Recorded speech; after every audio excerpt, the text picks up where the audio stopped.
alguien que se necesita trasladar. I'd like to know if that's what Mr. Pigman, he looks like Josh.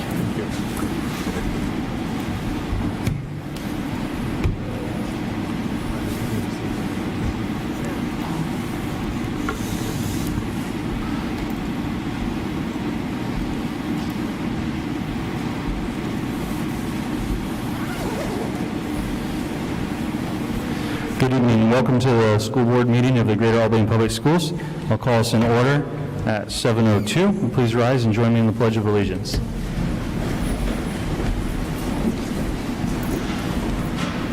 I pledge allegiance to the flag of the United States of America, to the republic for which it stands, one nation, under God, indivisible, with liberty and justice for all.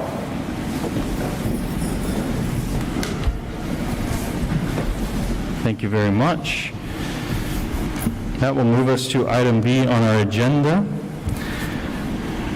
And C is approval of the agenda, please. Mr. Chairman, I move approval of the agenda as presented. Second. It's been moved and seconded. All in favor? Aye. All opposed?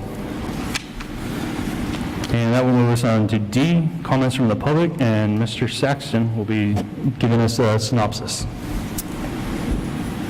Thank you, Chair Aganagua. We had 17 public comments, and my tally of these, there were a couple of them that spoke to more than one subject, and so I tallied those in a couple different places. I know that this math does not equal 17. There were 13 comments around Takina, specifically around expanding Takina. There were 3 complaints about Board of Directors, 2 support for keeping Central School, 1 about the search committee selection, and 1 about listening sessions. And so if I could, have edited some of these to make them a little bit more brief. I'm not perfect at that, but I will read the parts that I think are specific to making a point. First one is Tom Cordier. Director Thompson is the only current board member who has pled guilty to an ethics complaint for violating public meeting law. He treats the public law violation as a trivial event. He is unrepentant. Thompson's disrespect for public meeting law has shown a pattern evidenced by actions on the prior school board. In the 8 March 21 school board meeting video, Thompson says, "We have regularly scheduled meetings with the superintendent. These are business meetings of the district, but that does not preclude that decisions are going on all the time outside of the actual school board meetings." The comment on tape was heard at 1 hour 38 to 42 minutes. These are reports that the pattern continues. There are reports. Because of Thompson's action, I ask the board to 1, motion and vote to censure Director Thompson, 2, motion and vote to request Thompson to resign. Public comment number 2, Cheryl Knight. I was hired by GAPS as an SEA in 2001 and started working at Central Elementary in 2002. The building itself is not safe for elementary age children today. The exposed heaters in the classrooms, hallways, and gyms are very hot, and it's easy to get too close and burn yourself, as I know from personal experience. The stair railings are easy to climb and are a falling hazard. The windows are open without screens and also a falling hazard. There are many exit doors in the building on both the middle and second floor. The school is bordered on 3 sides by busy streets and highways. There are many benefits in having the older children join the students at Takina. Children learn most from other children and the behavior modeled by them. The older students could also model behavior throughout the building, such as in the hallways and bathrooms. A big concern for families when Takina and Central divided into sister schools in 2015 was the safety of students walking to school. At that time, the district and the city of Albany developed a safe routes plan for both schools. Crossing paths and signs were added to busy intersections and streets. That information is on our websites. Also, some students would be added to our bus routes if they live a mile from Takina. The staff at Takina would need additional parking spaces. Luckily, Takina Park is located across the street. Staff would be able to park on Lawn Ridge and 10th Avenue that border the park and not on the street in front of neighbors' homes. This would leave 12th Avenue in front of the school available for parking and parents to park during drop-off and pick-up times. Having the elementary students leaving Central doesn't mean that it could not be used as a school.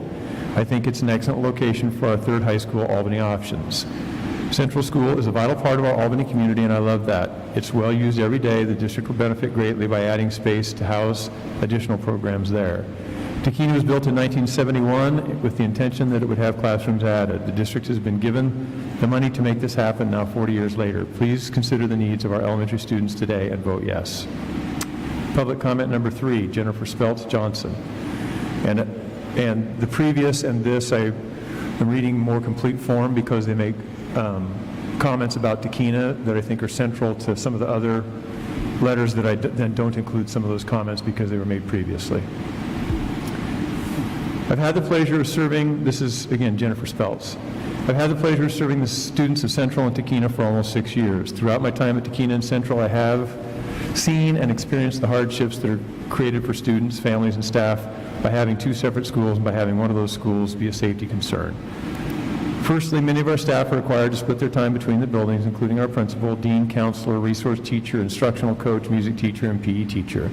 When these team members have to divide their time, it means that one school is not receiving the imperative supports provided by those staff members in the most effective way or at all. There is also the issue of environmental safety at Central.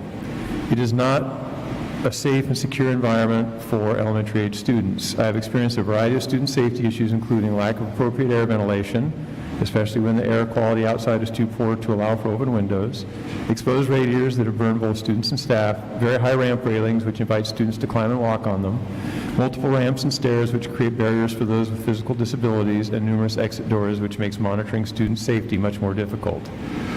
I am also a parent. My 4th grade daughter has attended our school since kindergarten. As a parent, I was able to witness the difficulties created by changing to a different school in 3rd grade. My daughter had to get to know a whole new staff and building. While she adjusted things pretty easily, many students do not. It would create much more consistency and stability for a child to attend all of their elementary career in one building. With all these factors in mind, it only makes sense to expand Takina as was originally the plan. Comment number 4, Melissa Carote. Again, this one somewhat shorter because many of the points previously made. From a community perspective, we should all be invested in the success of students at each school. The elementary school years are crucial for learning. If students lack support for their learning or emotional development at this crucial time, that will impact them throughout their educational years. Central can still remain a school and an important part of our community if we think creatively. If Central was originally built as a high school, let's return it to its roots and get back to students in the hallways. This could be a workable solution for our Albany option students, especially if the program expands. In these ESSER funds, I see opportunity. As a community in Albany, we look out for each other and the students who attend our schools. I know we can find a way to expand Takina, bring all of our students together while still keeping Central open. The time to act and opportunity is now. Number 5, from Jill Nelson. Again, expand Takina. My husband and I intentionally moved to the Takina Central School Zone. We were aware of the great socioeconomic diversity among the student population and felt like it lined up with my desire to be in a community where I can advocate for kids who need it most and allow my kids to experience a broader friend group and atmosphere. The principal explained to me that we're a Title I school with over 50% of our students living in poverty. Other schools in the district have a higher percentage of their students' population living in poverty, but our school has the most students who live in extreme poverty. Many of our students have experienced heartbreaking trauma in their short lives already, and that trauma translates to some really challenging behaviors at school. Our staff is incredible, and the devotion they have to giving every student an equitable opportunity is outstanding. Additionally, these students who need value and potential spoken into their lives attend in a building that was not designed to meet their needs. While it might be the code, functionally, it's not a safe place for 120 children. These kids are so vulnerable and need a safe, temperature-appropriate space to learn. For those children who come from heartbreaking situations, education is their ticket to dream bigger and rise to something more. They need these teachers to show them their potential and help them realize it. But when you give them half the resources in a substandard building, you're holding them back. Our district has the opportunity to use ESSER funds to address problems revealed by COVID. And while many of these problems for Central existed pre-2020, they've reached a point that cannot be ignored thanks to the pandemic. We could complete one building by creating classes with appropriate HVAC systems, bathrooms where the teachers won't have to use a stall next to a student, and utilize a cafeteria, library, and gym that were designed for a student body twice the size of what currently uses them.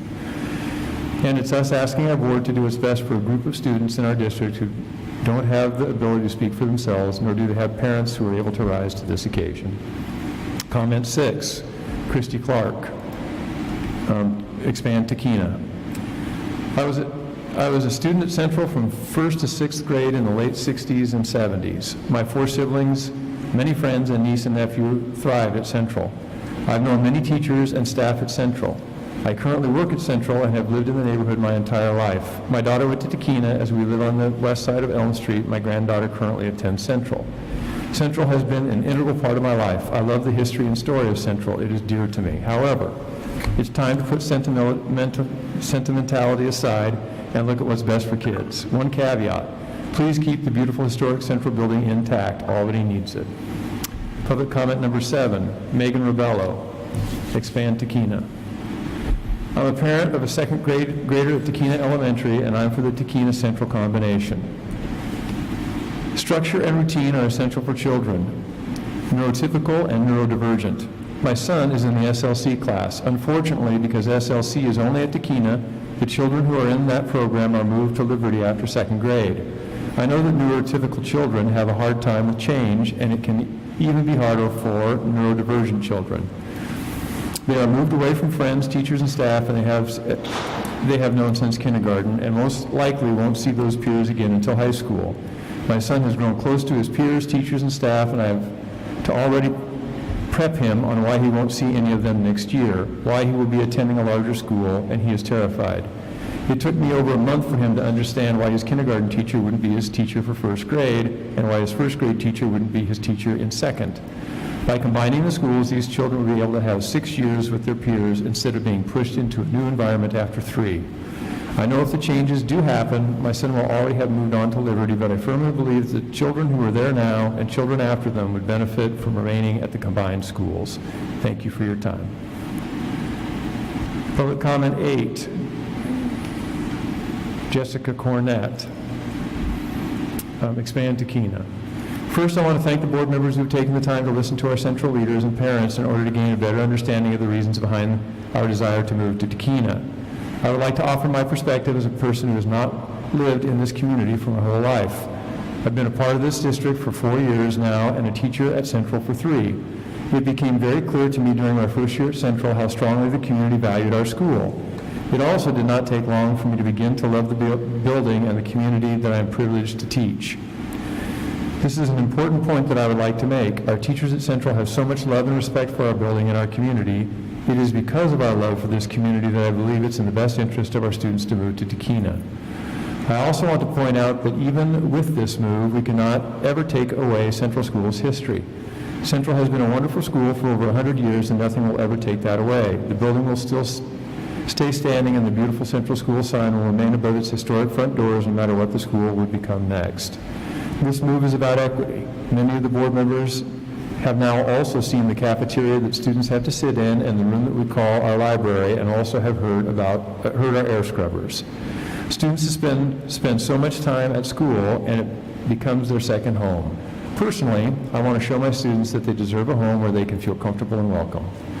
Our staff deserves our own bathrooms and a school that does not contain an elevator that has the potential to stop working halfway up. We are some of the most hardworking students and staff you will find in this district. We deserve better. Public comment number 9, Sarah Cunningham, expand Takina. As the parent of a child at Takina and a lover of historic buildings, I strongly urge the board to proceed with the original plan to finish Takina and make more room for the kids presently at Central. Central is an asset, but we have plenty of time to decide how to best use it. We have a limited window of time to use the funds available to Takina as was always intended. I hope you will seize the opportunity. Public comment number 10, Alyssa Maciel, expand Takina. I'm writing in favor of the proposal to add on to Takina and move classes from Central to Takina. Our most impoverished students attend Central and Takina. 7 out of 9 shelters are in those boundaries. The history of the building can still be preserved and used as a district office space, but we all know that the students deserve better. And for the board chair, Mr. Aganagua, do not speak to women the way in which you speak. We are all watching, learn what misogyny is, and do better, be better. Public comment number 11, Sam Sheely. I would like to understand the process and rationale by which the board selected the superintendent search committee. The board's approach to the search committee differs greatly from the approach used by the previous board. If transparency and community involvement are part of the board's goals during the process of selecting a new superintendent for GAPS, then this goal should also be kept in mind when selecting the superintendent search committee members. While it is not a requirement that the search committee members be residents of Albany, having community members on the committee seems more beneficial since they will be more invested, informed about the community, and directly impacted by the outcome of the committee's election. Two of the members selected, Allison Ecker and Stephen Hodges, live outside the district. I would like to know why these individuals were chosen over members of the GAPS community. I am concerned about the upcoming listening sessions planned by the board. These sessions offer no alternative or online option for parents or community member participation. People who work evening hours, lack child care, or who have other medical or logistical challenges will be unable to attend these in-person meetings. This limits the voices that are heard to a very narrow sample of the community. If the intent of these sessions is to gain better insight into the concerns of the community, then they should be accessible to the whole community. I hope the board will work to find ways to include those voices that are not being heard. In viewing the last several board meetings, I've grown increasingly aware of the attitude of some board members toward other members of the executive committee. Numerous times I have watched as gavel slamming and verbal reprimands were directed at Assistant Superintendent Harlan. Her manners and interactions have been no different than any other person at the table. In each instance, she is speaking in a respectful tone and seeks to clarify or offer clarity. If she is being reprimanded for not strictly following Robert's rules, why is no one else? Such misogyny has no place in this environment or any other. Our district has already suffered several losses from the hostile work environment such attitude creates. Continuing to allow such blatant sexism sends a very clear and disturbing message. If we're looking to attract high-quality, diverse staff to our seriously understaffed district, all members of the board need to show they are able to treat others with the respect they are due. Public comment number 12, Cameron Settlemeyer. I'm concerned about the deferred maintenance that has occurred at Central Elementary. What will it take to make and keep Central a viable space? Public comment 13, Maria Buttram. Today there are two things on my mind that I'd like you to consider strongly as you are facing decisions that affect the school district and its available resources. Three of you were clearly elected to remove the previous superintendent. The chair, conspiring with you to the beginning of your terms and has continued to do so at the intentional exclusion of Director Thompson to place Rob Saxton as the interim superintendent despite his unavailability during a crisis time the four of you created, for which Roger Nyquist personally sought to hire a chief of staff position that has never before existed in GAPS. To date, you have effectively wasted somewhere in the ballpark of $382,000 on your personal vendetta against Melissa Goff. The fact that you don't see this waste as egregious speaks volumes of how your charter is not suited to be in a position as crucial as school board. I'm not going to spend another minute telling you how you could have done it right, how you could have actually done your job as leaders and fired the superintendent for cause if she was really a bad communicator, damaged community relationships, caused district strife with staff, or refused to work collaboratively with the new board. Three of you have real-life experiences to know exactly how to do that as a Navy veteran, a county commissioner, and business owner. The fact that you couldn't be bothered to lead in order to pursue a process that would have actually financially benefited the school district tells me everything I need to know about your abilities to lead and make the hard, right decisions. You couldn't on July 14th, and you won't have some miraculous turnaround. So the question you need to ask yourself is, how much more money are you going to waste? You've heard enough information to know that you need to approve the ESSER funding to build the additions at Takina Elementary. Stop letting Roger Nyquist and Dick Olson make this a controversial issue. You don't need to make a decision about what to do with Central to add the buildings at Takina. The addition has always been part of Takina's master plan, and it's the second of three phases. Your inability to decide because you want to politicize Central to the detriment of some of Albany's most disadvantaged students is repugnant. I highly recommend you read Jill Nelson's background on why this matters so much and stop being the second most embarrassing school board in Oregon. Public comment 14, Cynthia Fisher. Expand Takina. I'm in favor of combining the Takina sister school at a single location, specifically at the Takina site. Over 50% of the kids at this school live in poverty. Maybe this town will never see fit to build them a brand new beautiful elementary school like at Oak Grove or Meadow Ridge. But we should at least give them a safe, functional, modern space to learn in. Some people are proposing to use the funds for a variety of other projects. If you refuse to use enough funds to finally do the Takina expansion, then you must at least use funds to solve the following problems quickly. Add more staff since there are 2 sites. Fix the elevator situation at Central. It's unreliable and staff have gotten stuck inside for extended periods. Fix the ramp situation at Central. They are too steep to be ADA compliant and the open railings are a safety hazard. Fix the cafeteria situation at Central. Fix the windows and doors situation at Central. Fix the radiator situation at Central. This is not a complete list of all the problems parents and staff have described to me, but surely the board can see that trying to fix these problems will take as much effort, money and effort, year after year, as just getting a move on with the Takina expansion project. Public comment 15, Susan Leonard. Expand Takina. While there are many issues in the GAPS district which concern me, my comments today are about the Takina and Central schools.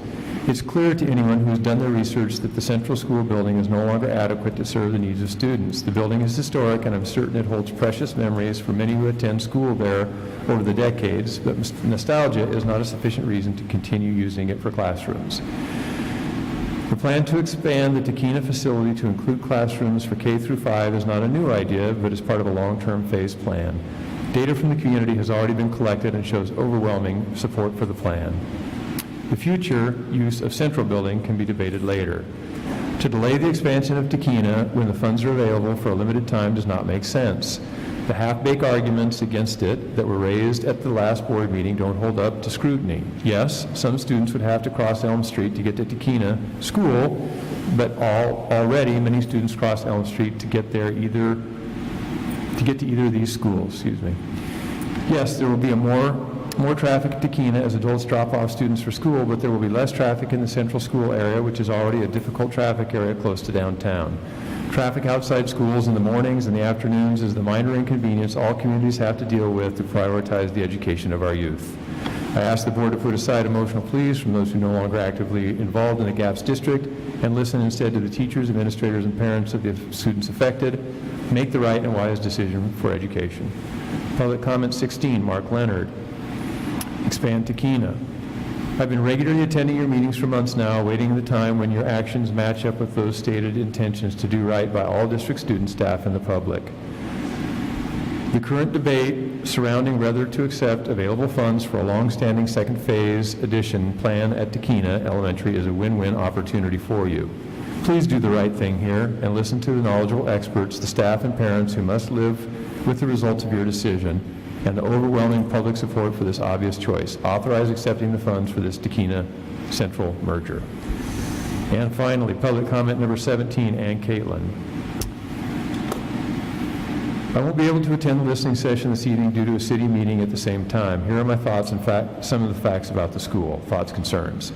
The school board should take this time to evaluate all the costs, money, and to families and neighborhoods to move all Central students to Takina and add on and upgrade Takina and many benefits before making any decisions, along with getting community and parent input, knowing the facts and proposals for how they would use the building. Could you allocate funding to improve Takina? I'm sure it's not in nearly as good a shape as Central and needs an overhaul without making a knee-jerk decision in closing Central. Most historic buildings, especially brick buildings, were built to last. Central School is probably in far better condition than most elementary schools in the district aside from the new builds. Central was designed by architects Charles Berggraf, who is well known for designing many schools and other public buildings across Oregon and Washington. Facts.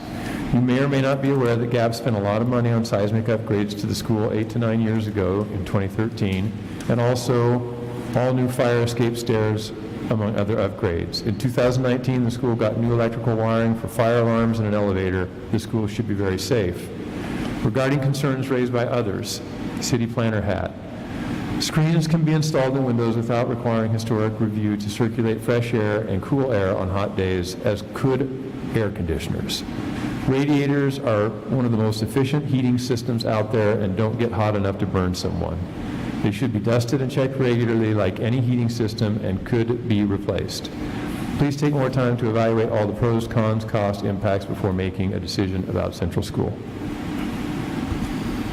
Thank you, Superintendent Saxton. That will move us into board business, and the board would like to welcome a new student board member, Allison Willard from West Albany High School.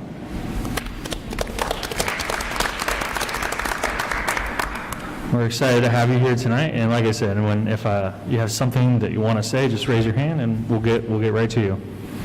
Thank you. All right, the first item on our agenda tonight is board goals. We did work on this previously in a work session, and there is an action to move to approve board goals as presented. So moved, Mr. Chairman. Second. It's been moved and seconded. Do we have any discussion?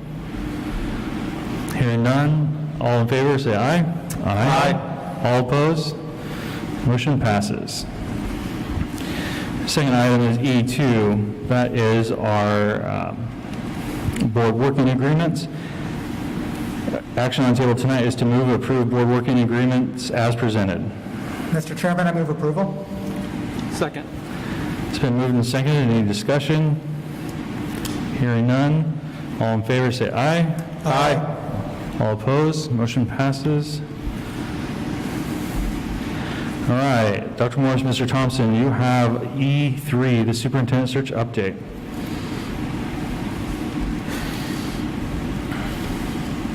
You have, Just on here, that's all it is. it's just, yeah, we met, Pete and I, and the members of the committee met with the consultants this week, and we scratched out a plan very similar actually to what the interim superintendent presented to us to follow. It's an aggressive plan. We talked about the pros and cons of being quote unquote early in the process, but I think overall that's a good place to be. That was pretty much the consensus of the group. People aren't necessarily looking right now, but it's a good to get a jump on all the other open positions out there. One of the things that I thought was real interesting that our consultants told us was the fact that the people that we are in play, or the people that we'd like to take the position, really kind of already know this position's in play because he's our interim superintendent. So one of the things that they recommended was open up the opportunity for us to look at those people early so the good ones don't get taken and we kind of get left without. Ms. Brown, you're part of that committee as well. Do you have any comments to share? What was that? You're on that committee as well. Do you have any comments to share? I sadly wasn't able to attend because I work every other day other than weekends and Mondays. So I will be attending, not the next one, but the one after that. All right, thank you very much. That moves us to F. That's our superintendent's comments for tonight.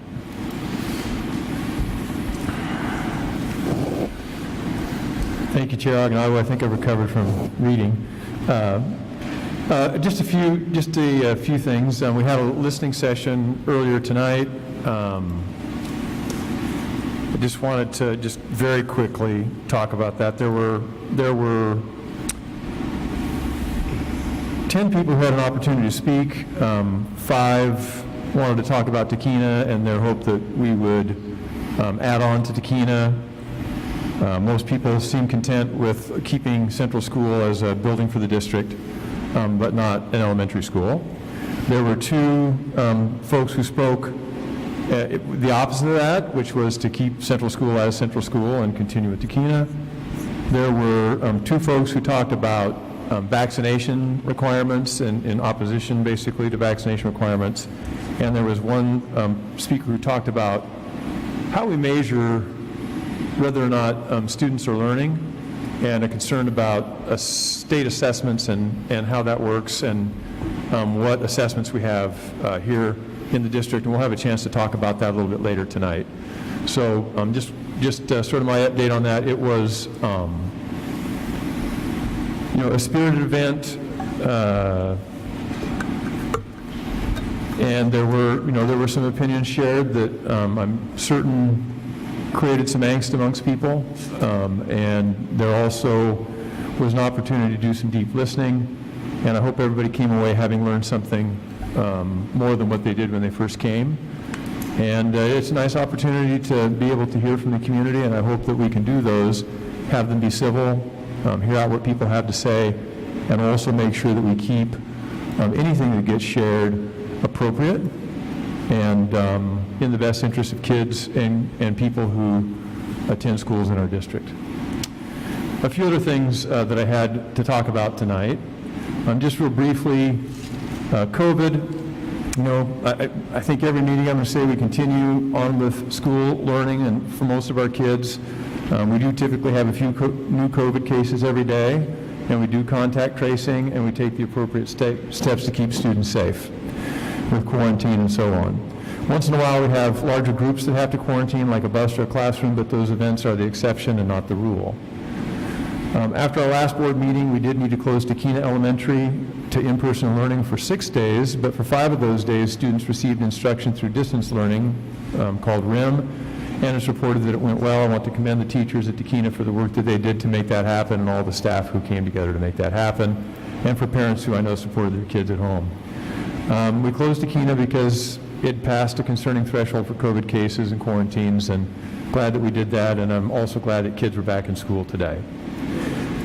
Transportation continues to be an issue for us. We barely had enough drivers when we start the year, and although we continue to hire and train new drivers, we've also had some who have quit or have gotten sick. We had to cancel at least 1 route each day last week, and on Thursday it was 3 routes.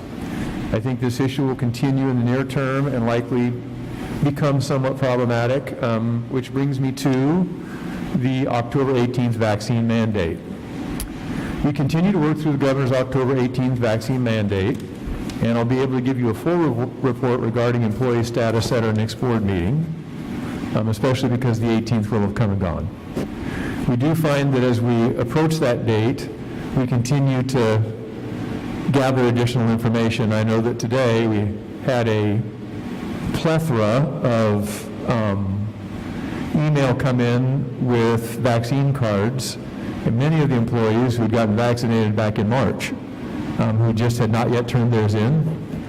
So we continue to be after people. I know that Heather Hezefska, our HR director, and her staff have done really yeoman's work on that, and it's all consuming for them right now. I just want to recognize the good work that they're doing to make sure that we comply and also keep everybody as safe as we can. In the meantime, however, the situation is a bit fluid. By mandate, I mean employees have 3 choices: either be fully vaccinated by October 18th, apply for and receive a religious or medical exemption, which requires that the employee will have a weekly COVID test and utilize more robust masking options, or do neither and be placed on unpaid leave. And we've talked about having unpaid leave for employees out to February 18th, which would give 4 months to become in compliance. And employees could return to the district at that time, but will need to be fully vaccinated to do so. I am concerned about the number of employees that we're likely to lose as a result of the process. Many have been valuable employees for years, and we hate to lose them. And their loss will have a long-term negative effect on the district, and I'm especially concerned in the near term about meeting our transportation needs as a result. We likely will have more bus routes canceled starting on October 19th, and we'll have to work on that. The exact numbers, again, continue to evolve. At the same time, we're bound to enforce the mandate by law, and we have a duty to keep all kids safe and to keep other employees safe. So that is our intent, and to keep kids in school. Continue to be able to enjoy school visits each week and on Tuesdays and Thursday mornings. Waverly, Periwinkle, South Shore, Timber Ridge, Meadow Ridge, South Albany, West Albany, Oak Elementary, and actually Albany Option School were the visits I made since our last board meeting. Each one of those is really unique and interesting. I want to thank the school staff for the time that they give me when I come. I sometimes feel a little bad because here I come barging in, you know, and they feel, I think, compelled to spend a little time. But I love especially getting in the classroom and seeing our teachers teach and seeing kids learn. It is, you know, what education is about. It's where the sparks are happening, and I especially love seeing the really good instruction that our teachers give to kids, and knowing that that is part of their professionalism and their professional responsibility, but also something that the district has worked to engender, to have happen and take place in classrooms on a more regular basis. And so just really love that, and I got to hand it to our instructional staff who have worked to do that. Hiring processes, been involved in a couple hiring processes lately, spending time on that, one for our Director of Communications, one for the Director of Operations, and one for our Finance Director. These take a lot of time, but they're vitally important to the long-term success of the district, and I hope to report back to the board that these positions are filled fairly soon, but also recognize the importance of getting the right people in each position. So we'll keep working until we get that. We have a couple educational reports tonight. I'm excited about that because we haven't done a lot of that yet, but we have a chance to hear 2 reports concerning the status of student learning, where success in the district following an unusual year of education, to say the least. And it's good to get these kinds of reports and focus on what we need to do to ensure our students are learning and successful, and I'm looking forward to those discussions. Be happy to answer any questions if you have any. Oh, one other thing. My little cheat sheet here. Thank you, Director Harlan.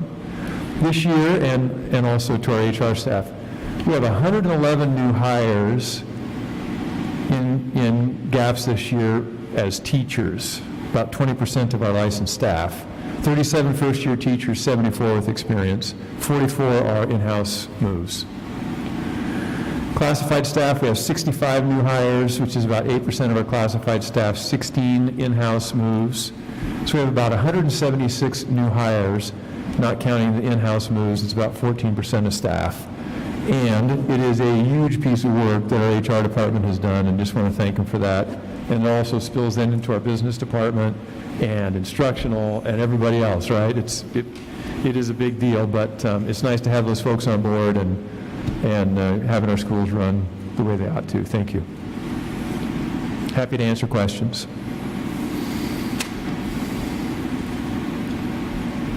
Thank you, Mr. Superintendent. Oh, go ahead. I do, Mr. Superintendent. The situation with the bus drivers is really concerning. It's all concerning, what's going on in the labor market. I talked to many, both in the public and private sector, who seem to be able to be staffed up between 80 and 90%.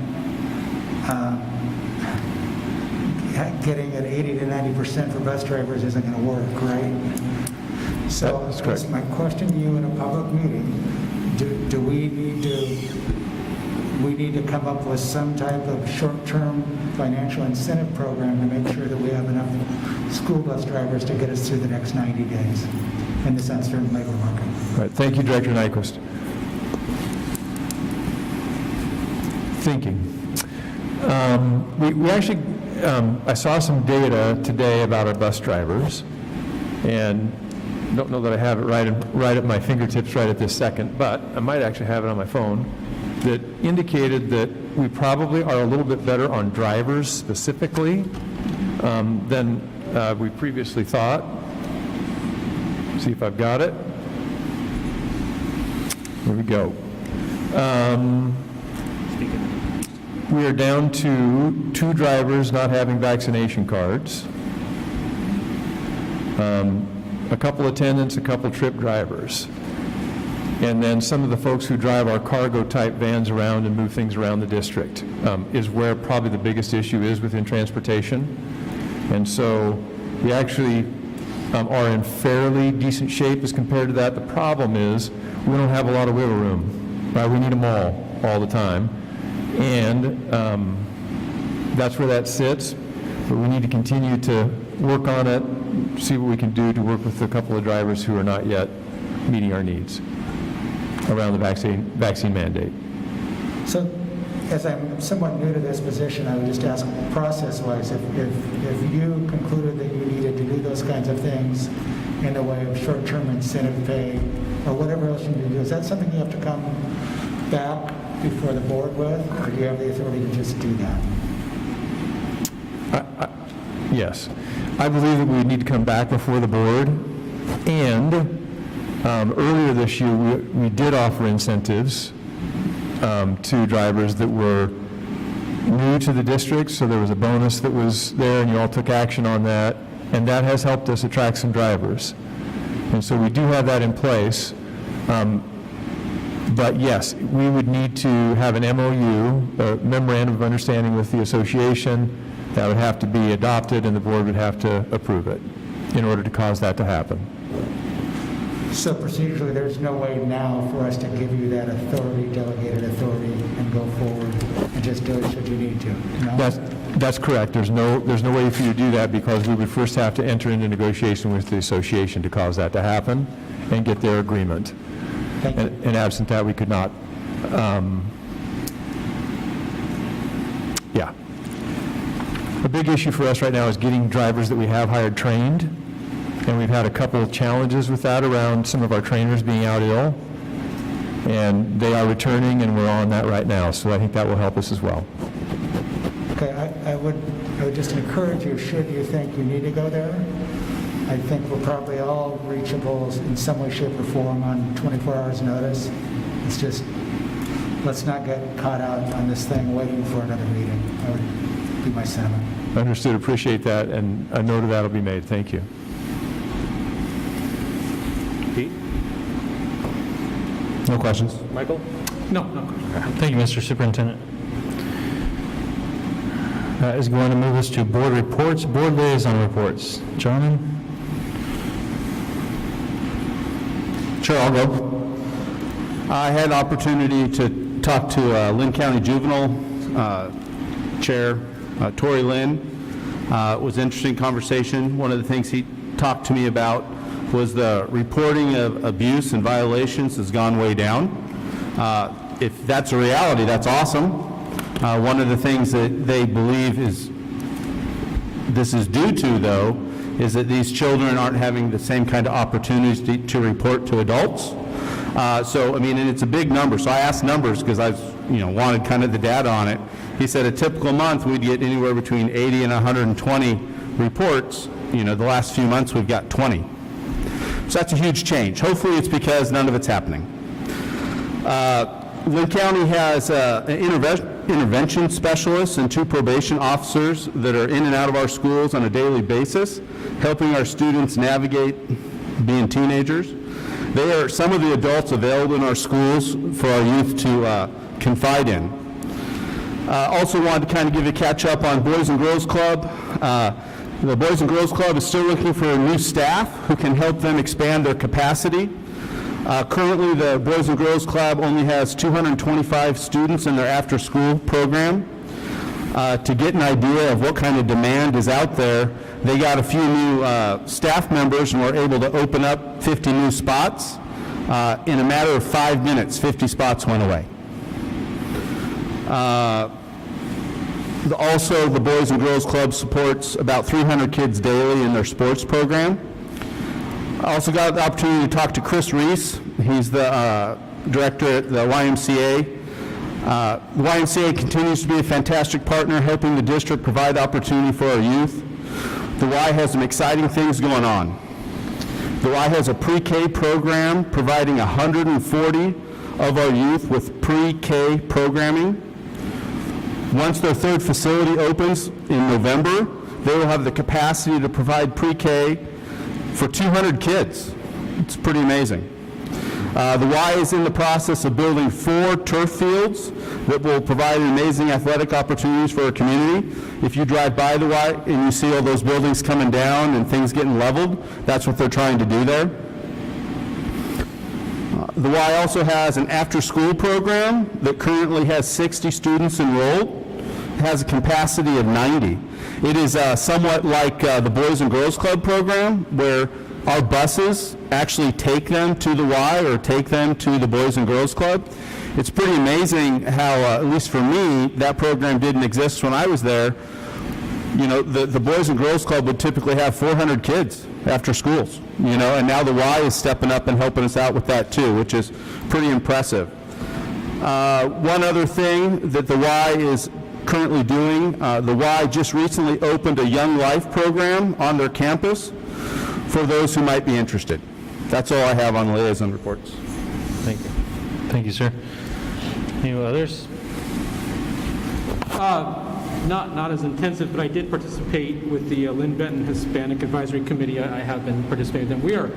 We are well represented on that committee with Director Cervantes, and frankly, we have some committee members who attend our meetings who attend that meeting. So, I just gave them an update on our what our process looks like for a superintendent search, and I believe next month, talking about well-represented, they're excited to have, the interim superintendent is going to attend their meeting, perhaps it's this month, that was September, in October, later in October. And Director Morse and I participated in the policy review committee. That continues to work through the various sections of our policies, and you'll be seeing them at a later date. Esperanza? I had something to add about the Boys and Girls Club, because Boys and Girls Club is dear to my heart. It's what we did after school, or else we wouldn't have a babysitting service for us. But do you know if they're still doing the T3 program? Yeah, I can speak to that. They actually are, and we had a summer program that they did that could, I think it was up to 15 or 20, but that is still part of what the club does, and actually they've been working on expanding that program. But it's a great program. Is it one you went through? It wasn't one that I went through, but it's something that my older brother went through. Yeah. Just to give a little shout out to that program. It's basically an internship where you volunteer at the Boys and Girls Club, except with this internship at the end, they help you find a job and they actually pay you for your time.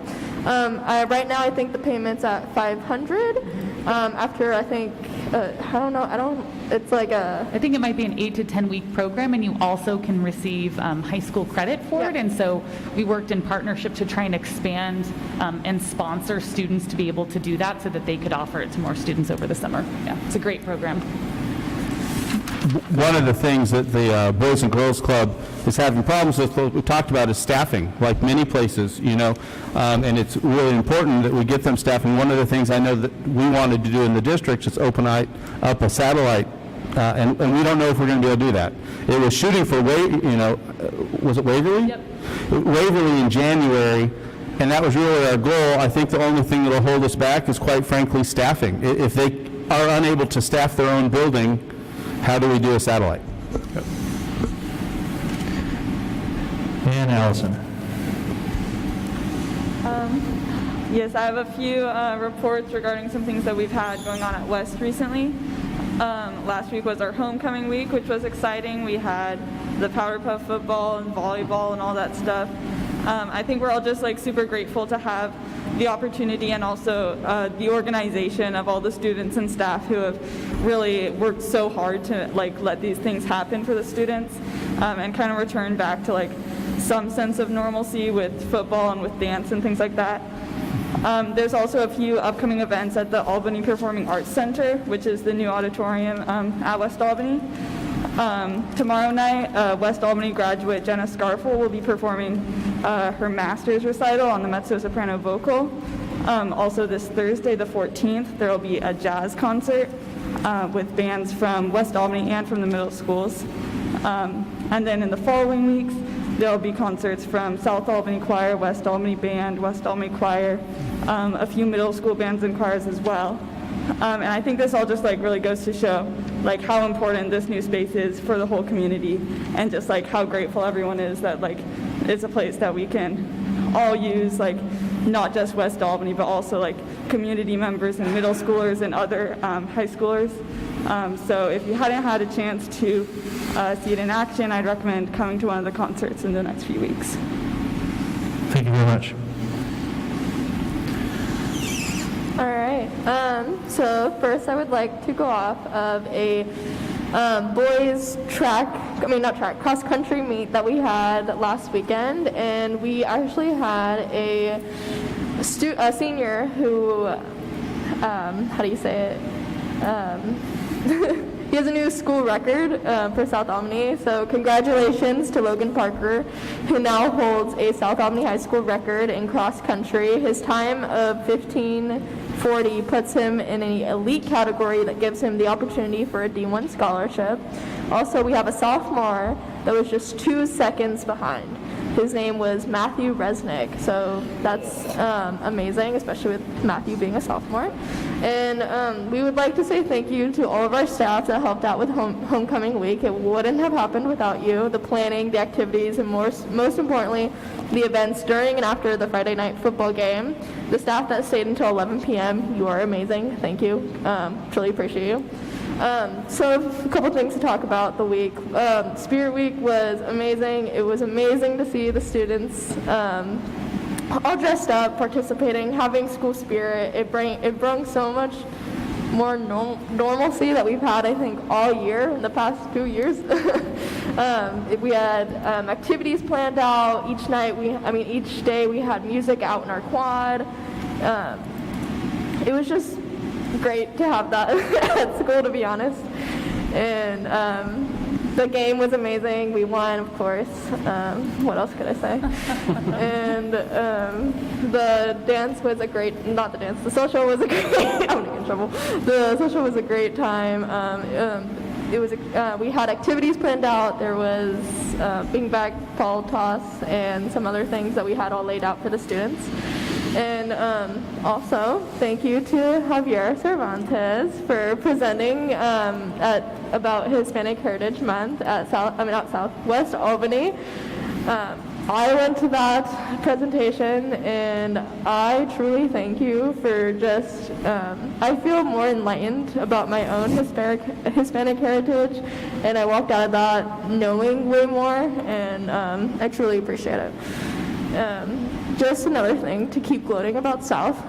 South will be presenting at the AVID National Conference December 11th in Dallas, Texas.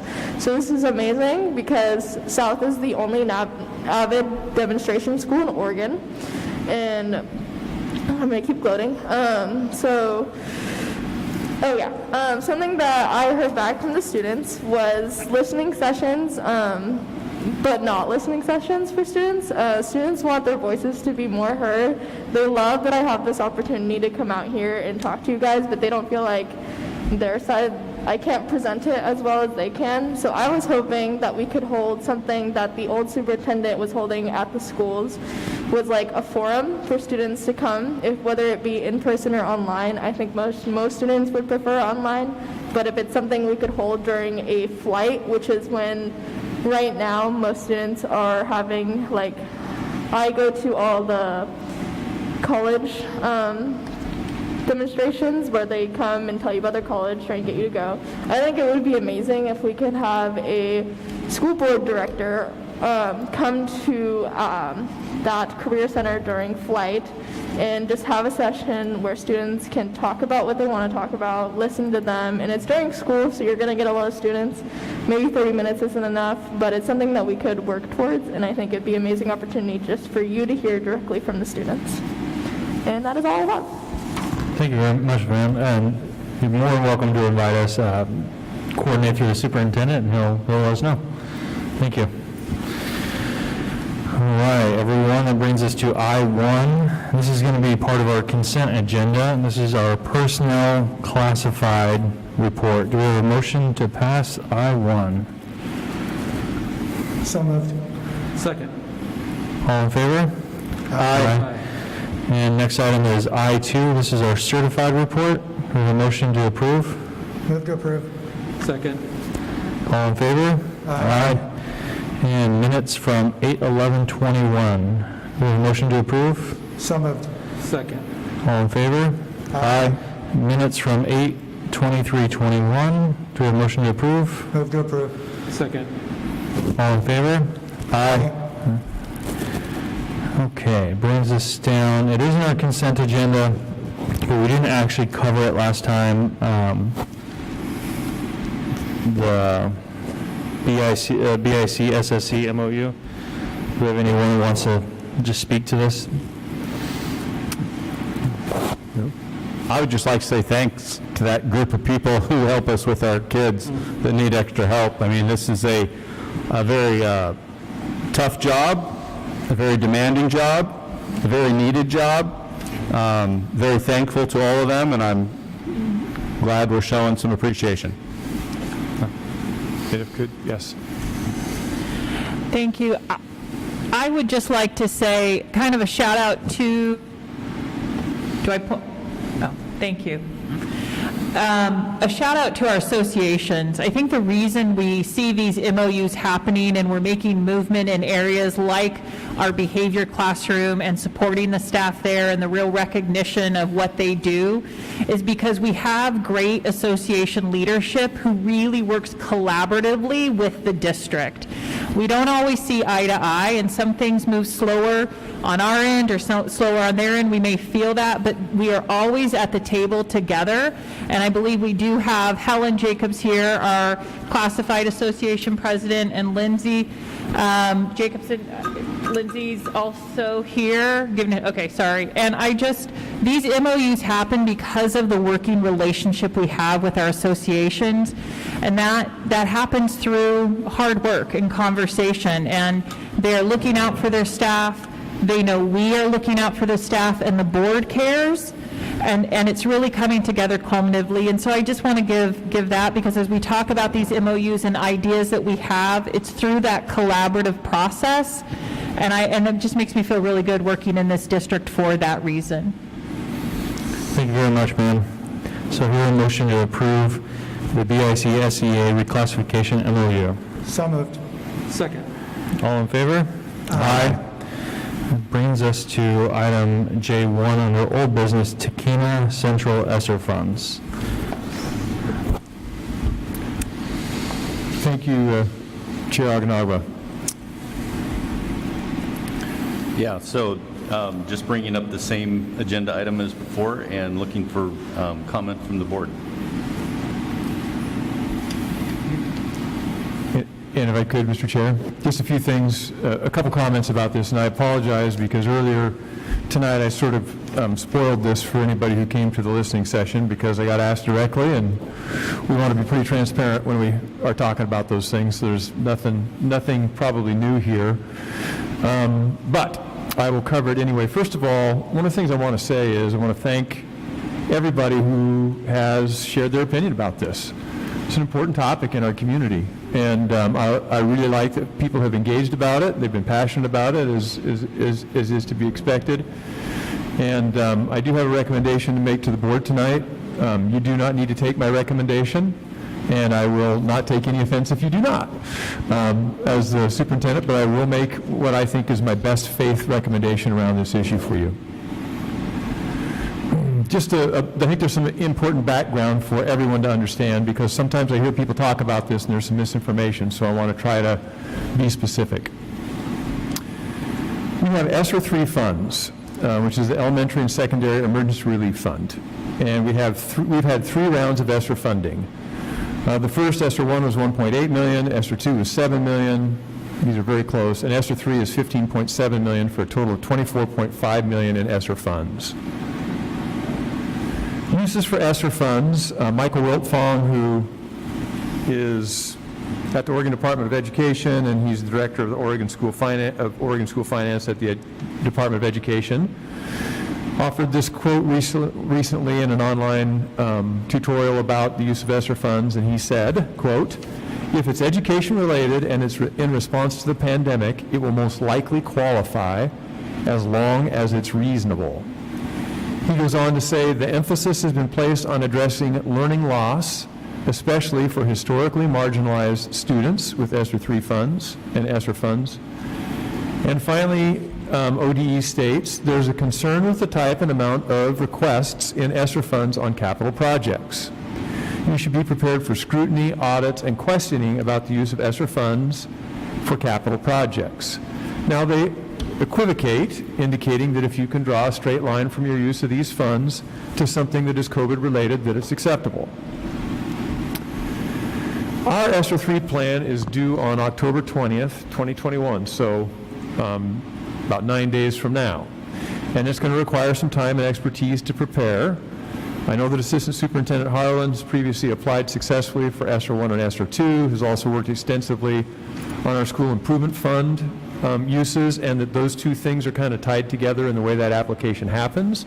And I know that we'll be successful once again in our application with the state, no matter how we turn this in, up to and including use of funds for capital.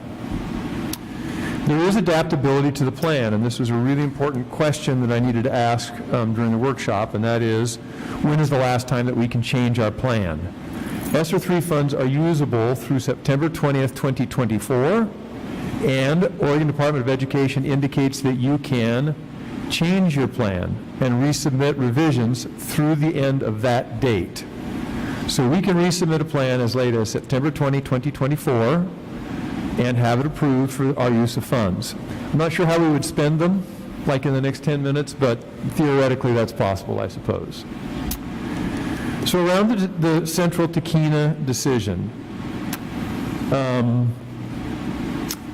this seemed like a decision that needed community involvement and input and was not going to be appropriate without some community notice, and the discussion of this was really important. I believe that there are some pieces of data that the district needs in order to, and the board needs in order to make a really well-informed decision about this. And one of them is, we need community opinion. We need to know what the community thinks about this. Our school buildings are really valuable assets. Our most recent elementary build was a $40 million project. If we do something here that later requires us to build another elementary school in order to handle an influx of students, it will be an expensive mistake. And the taxpayers of Albany are the ones who are likely to need to foot that bill, or we're unable to deliver what we want, where we want with kids. And we end up in a less ideal situation than we have. So I think that's really important. We need a community opinion survey, a broad survey, and a Tahkeena Central community survey. So at our last board meeting, I said that I would go to a survey company and find out how long it would take to conduct a statistically valid survey about this that would be, I didn't say this, but I know, it would be within plus or minus 5% of accurate. That's about 400 surveys that go out to the community. And writing statistically valid survey questions is an art. When we go to this company, they're going to ask us to work with them on the development of questions. They will not allow us to ask questions that are loaded. They're going to require that that questions that get asked are questions that would give us the data that we want to know answers to. And I will be asking a couple board members to participate on the development of those questions. And I think it's really important that board members who help me with that know something about this issue, care about it deeply, and are invested, and also know how surveys work. And so I'll be coming to you and asking for that. They tell me it will take about 2 months to get that survey done if we were to start pretty quickly. And again, their recommendation is twofold. One, we need to know what the entirety of the Albany community thinks about this issue, because it is a community asset paid for with all the taxpayers in our community. And it's also important for us to know what the smaller microcosm of that community thinks, who are people who are deeply invested specifically in Central and Tahkeena. And understanding both of those are possible from the survey. Number two, we need a demographic report. Our community is changing. I go out to different parts of town. If I go out to North Albany, if I swing out on the other side of the highway, if I go out to south of town, or to north of town here, and look at places, I see housing developments that are going up all over the place, and that ground is being broken. That's just the stuff that we see on the surface. The city knows that there are many more applications that are coming in and are getting ready to be considered and approved. They also know what's happening with the urban growth boundary. Lots of people have pencils where they want to draw where that's going to go. And there is going to be a shift in the numbers of families and people who live in our community. We need to go and pay for a high-quality demographic study that is going to help us understand where that growth is going to occur, how many students are likely to come, and what the time frame for that is. It will help us twofold. One, we're funded every year by the number of students who come to our schools, and this will help us make really good and accurate predictions about what our student enrollment is going to look like long-term, up to 5-6 years, and will help us think about what our budget should look like as we move forward, especially as we come out of a pandemic, and we have questions about what our enrollment is going to look like going forward to a certain degree because of the pandemic. So that's a really important question.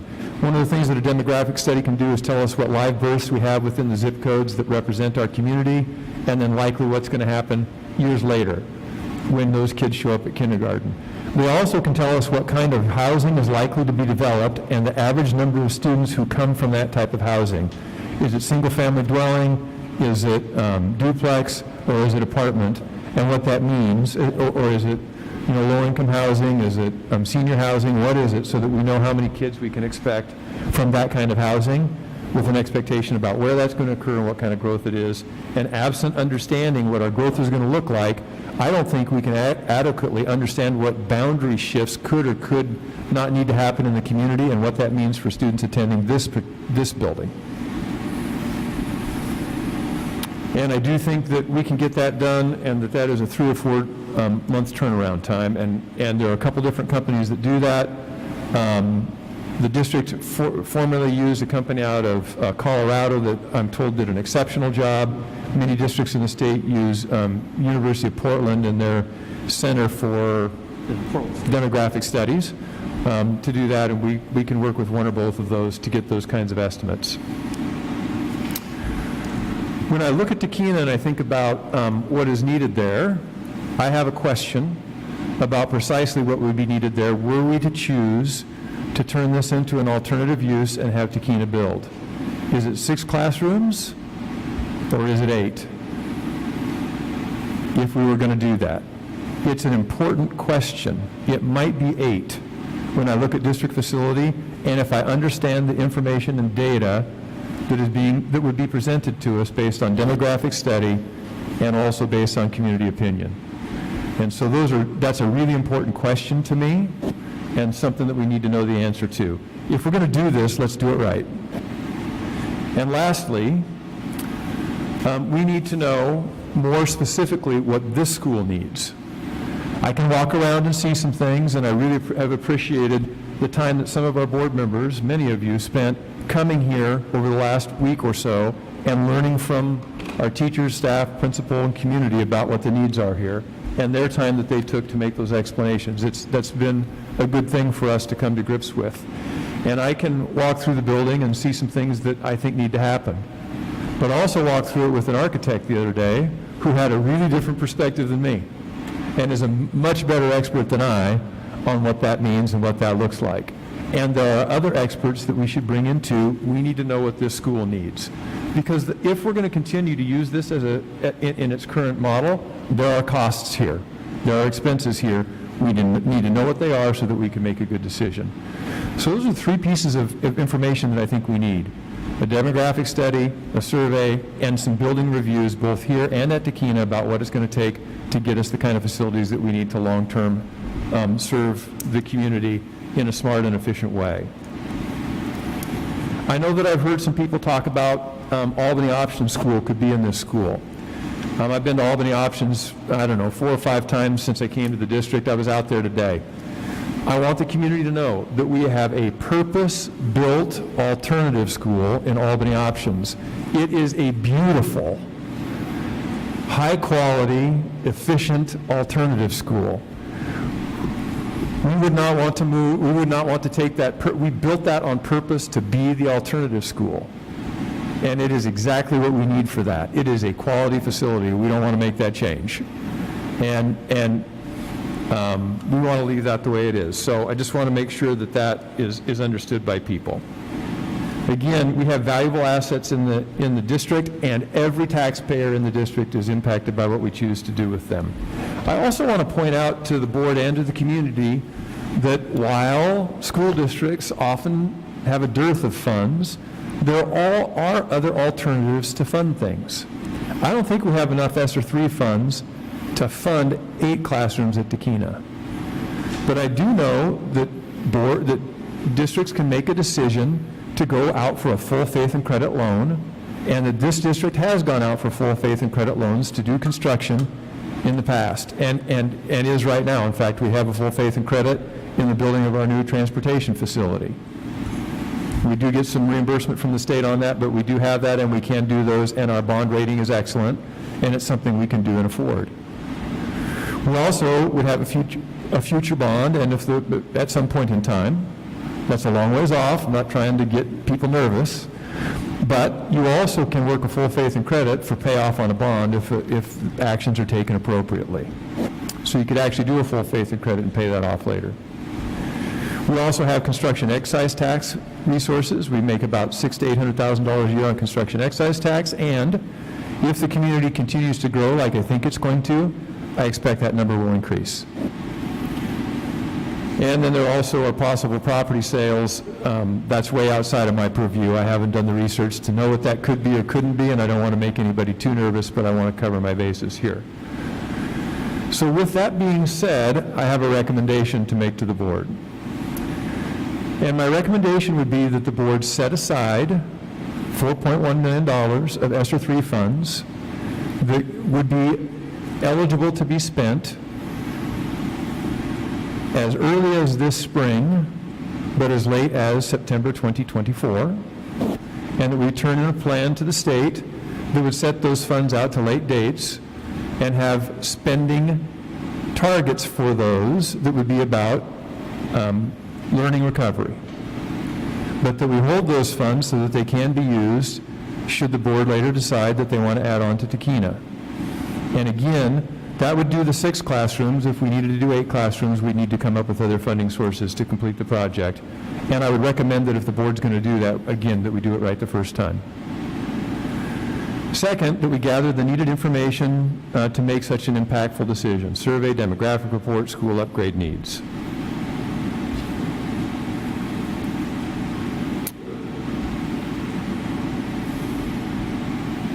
Once we have the needed information and it's available for school board to make a good decision, we bring the decision back to the board, and I estimate this, and I set a late date because I want to give us some space, to be April 2022 at the latest. And should the board decide to expand Takina, we revise our ESSER 3 plan with the state asking to add classrooms at Takina. And if the board were to decide against expanding Takina, then we would continue to deliver on our plan around recaptured learning loss or readjust that plan around that as well. So that would be my recommendation to the board. I make that with an effort to try to think about good decision-making on behalf of the district and leaving our options open as we move forward and we gather more information. I know that it's kind of kicking it down the road, and I know I'm not making anybody happy with that recommendation. However, I do think it's the right one to make, and I make it respectfully to the board for your consideration. Be happy to answer questions. Well, if I may, Mr. Chairman, I have some comments I'd like to make. First, I want to thank the parent group of Central and Takina, the administration, and the teachers that I got to meet with last Friday. It was a spirited conversation. It was an honest conversation that I think needs to happen around these kinds of issues. I left there hopeful for our district and our school board and our community. I don't know how it came to be that we're in this circular situation that ESSER funds and the build out of Takina and the closing of Central have all been put on one plate, because that's not how I view those issues today. Having said that, I'd like to talk a bit about what I learned last Friday, or the conclusions I've come to. The first is that the sister school, the K through 2, 3 through 5 model is a problem. I completely understand the intent at the time, and part of that was to get 2 classrooms of each grade in a specific school. But that goal was pursued, and it came at a heavy price. Included in that price was the splitting up of families, moving second graders into a new building for third grade. Not only were they moving into a new building for third grade, they were losing their contact and relationship with their kindergarten and their first and their second grade teachers. Not to mention the fact that the building they're moving into wasn't the building they loved. Some kids, some families might like it more, many probably like it less. So one of my questions will be, how do we unring that bell? How quickly can we unring that bell? And the construction of facilities may or may not be influenced by that.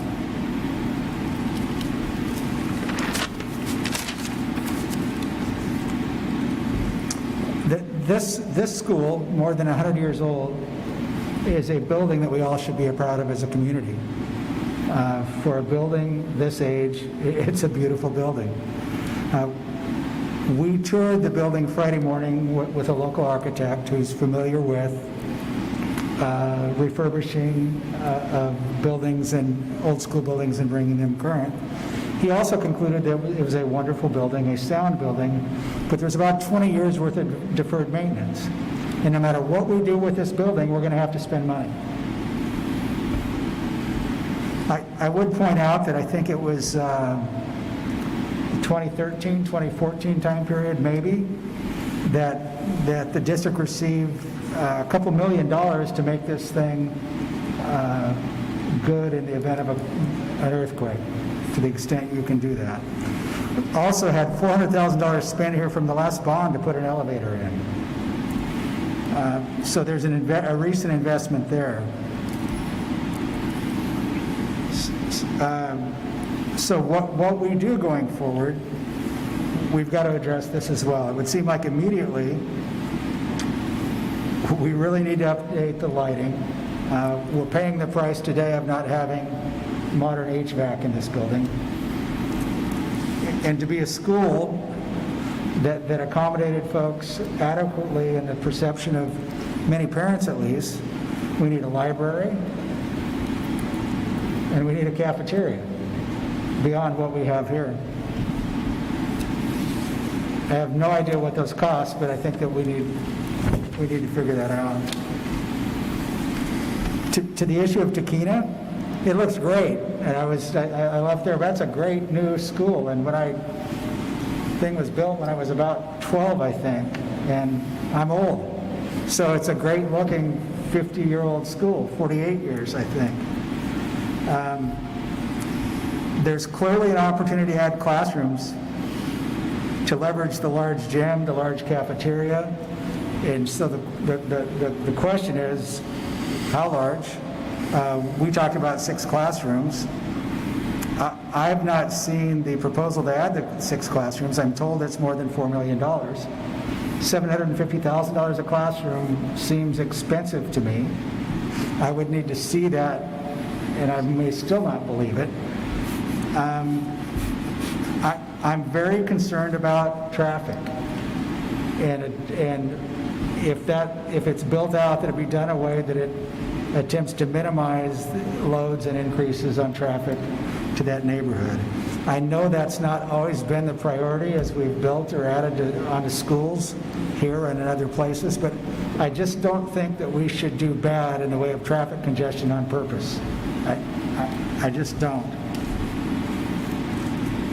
Taquina is also on a little bit smaller size lot than Oak and South Shore and Central. We'd want to make sure that there was room for kids to play and do things. There's a park across the street. Do we need to partner with the city?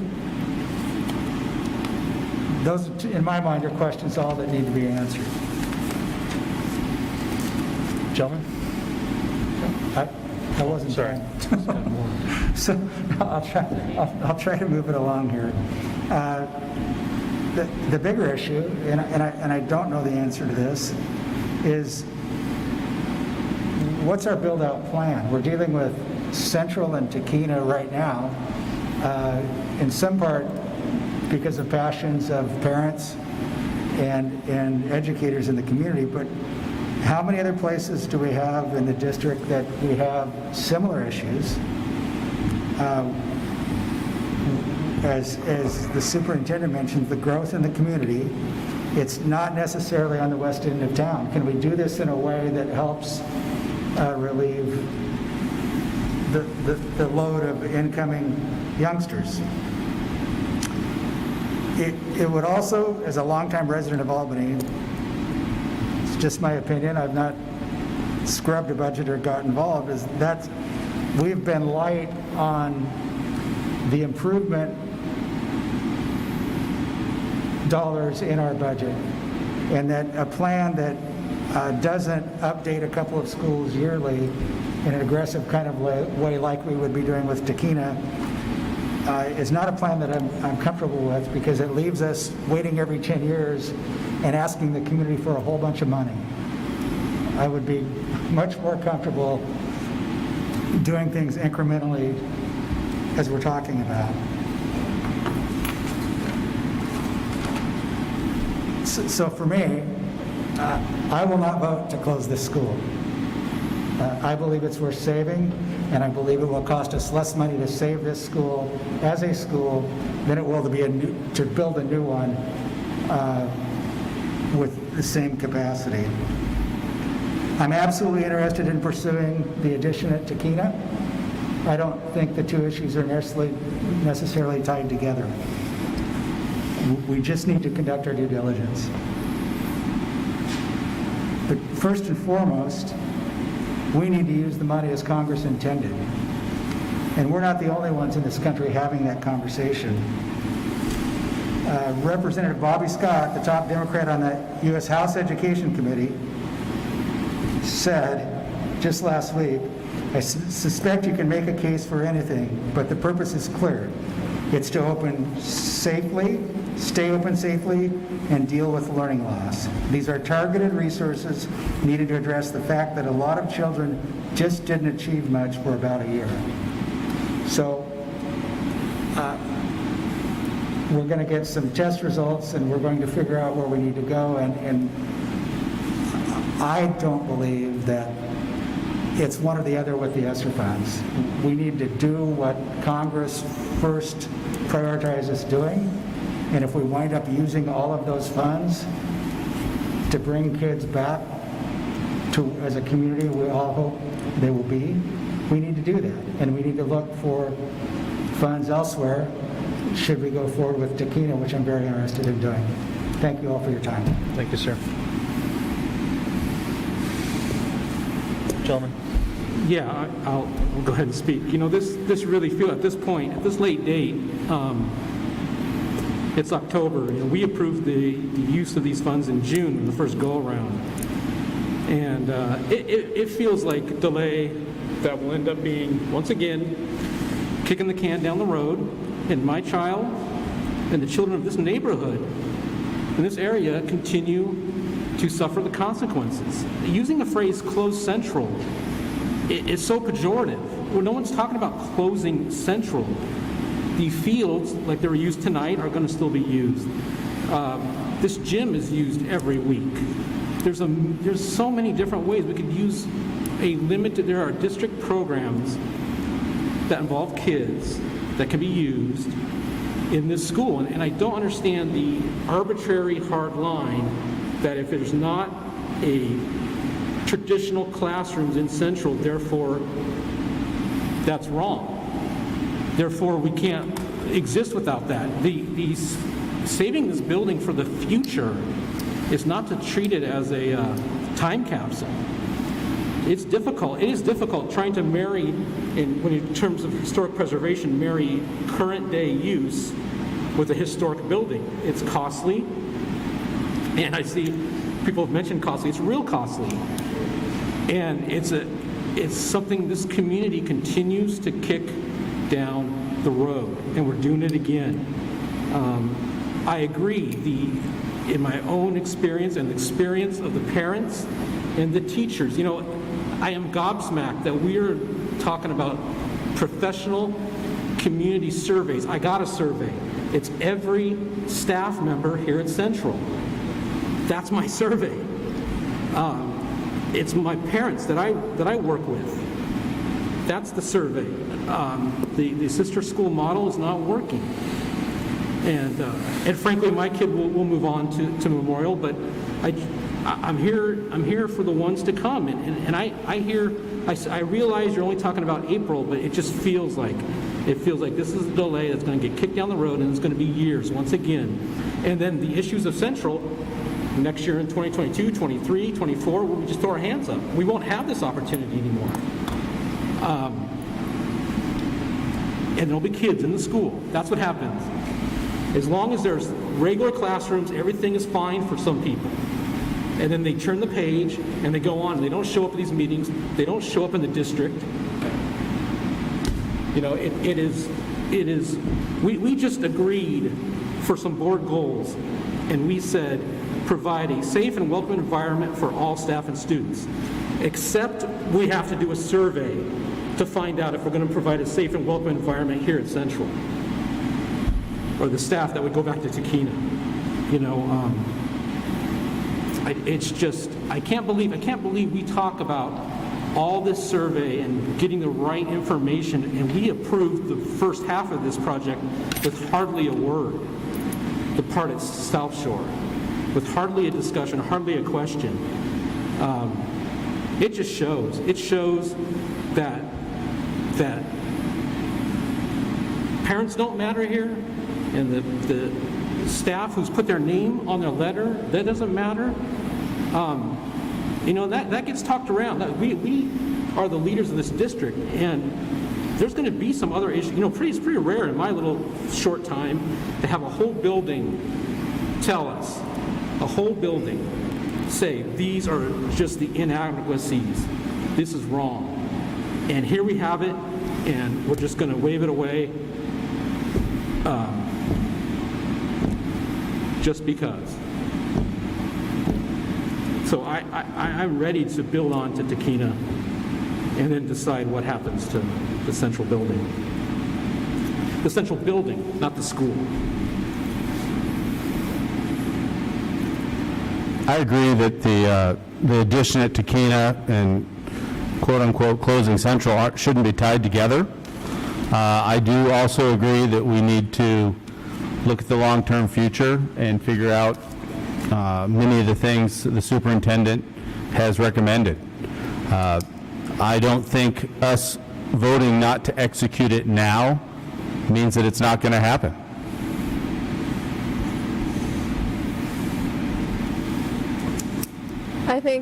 I think me and Director Dr. Morse, okay, just making sure I have that right. Sorry, this keeps cutting out, sorry. I think we're both on the same track with this.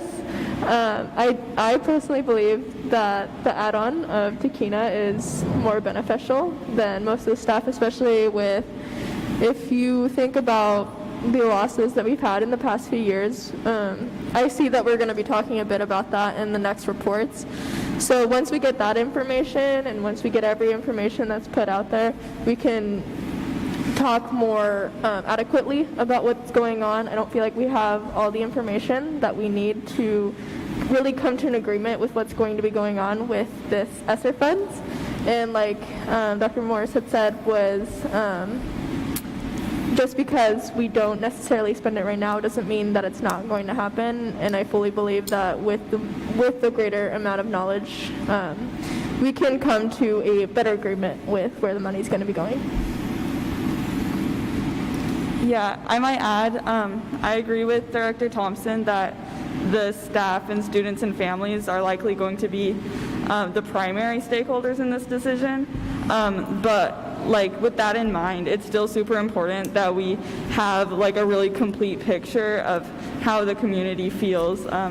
Like Superintendent Saxton said, that to have like statistically significant data backing up the decisions that we make is going to probably lead to a more like sustainable and solid solution to the issue at hand.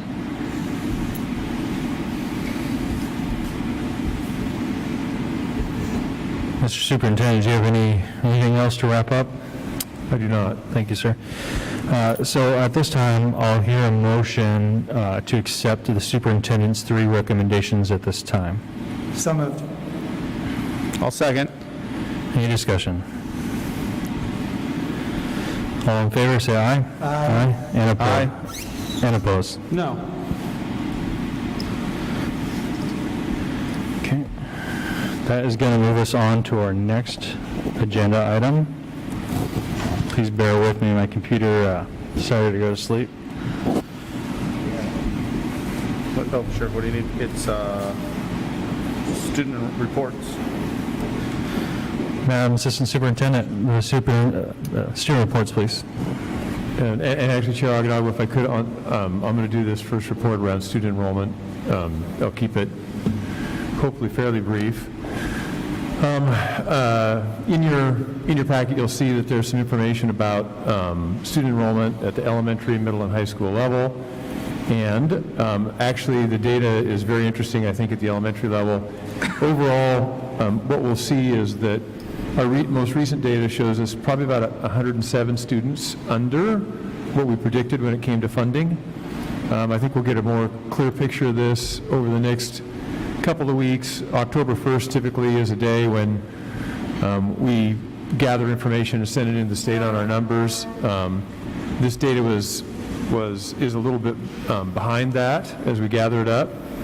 You'll see that at the elementary level, overall, we're about 140 students under what we had originally projected. There's good and bad about that. The bad part is the funding part. The good thing is the class size part.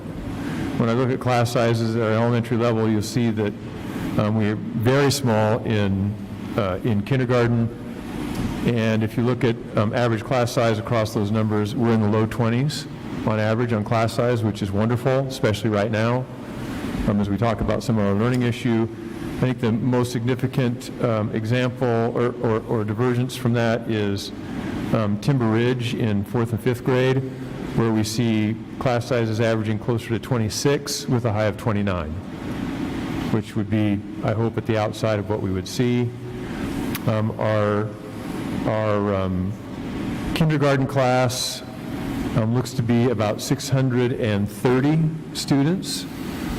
And then our first grade class is below that. And part of that, I think, is that we had some students who did not attend here last year as kindergartners and probably are still not attending as first graders. Our biggest class at the elementary level is our 5th graders at about 615 kids, which is fairly large number as compared to the other classes. Continuing on with that, enrollment at the secondary level, you'll see that if you look at this data, you'll see that our middle schools are actually 102 students above what we anticipated. The most significant difference is at Memorial Middle School, where they're plus 46 this year as compared to what we had projected.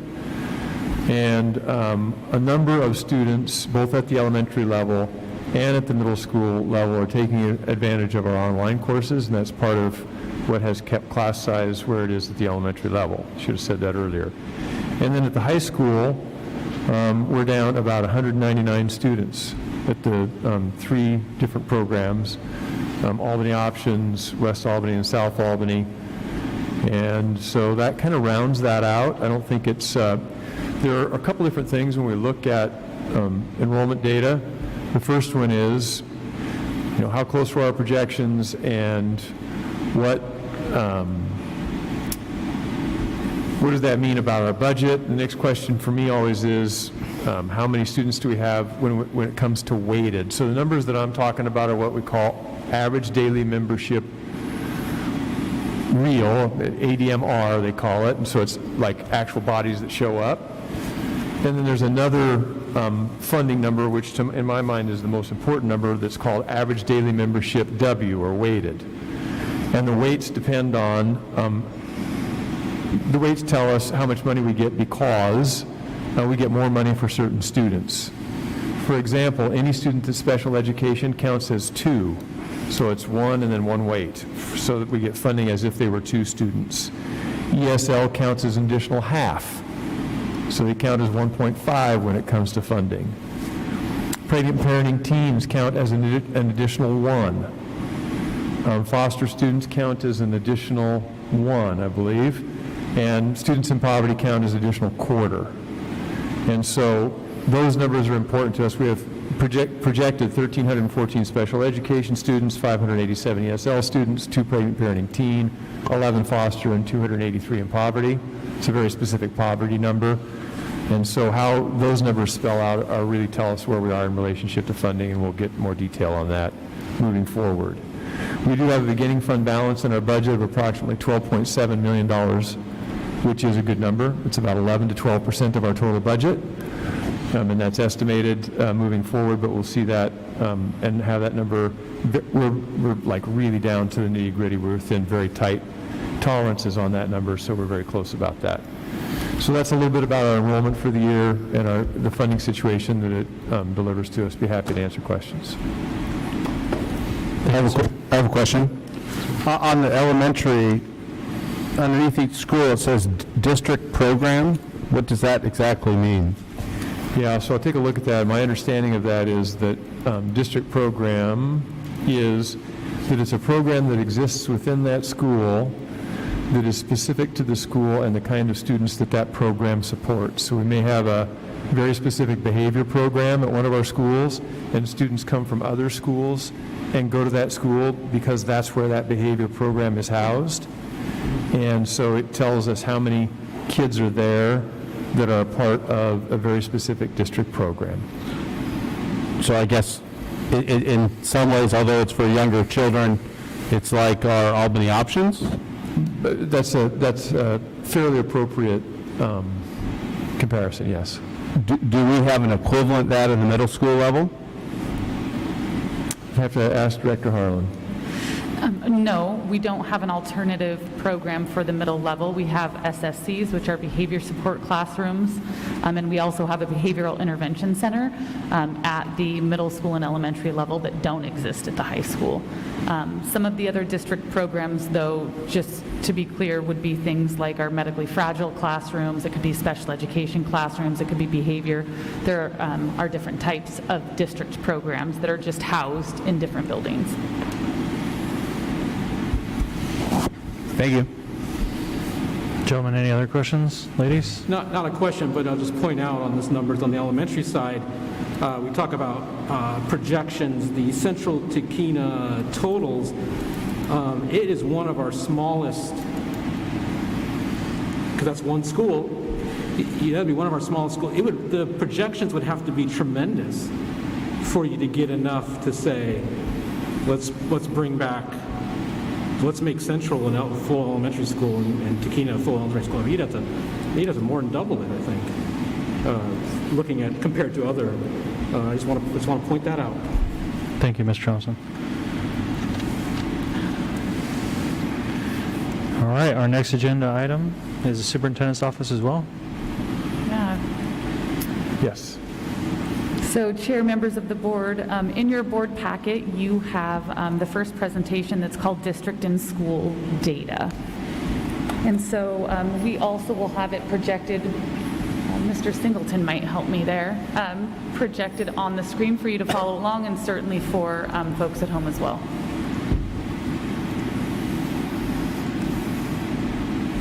Okay. So a few things I'd like to point out before we start. School and district level data is reported and released to the public early October every year.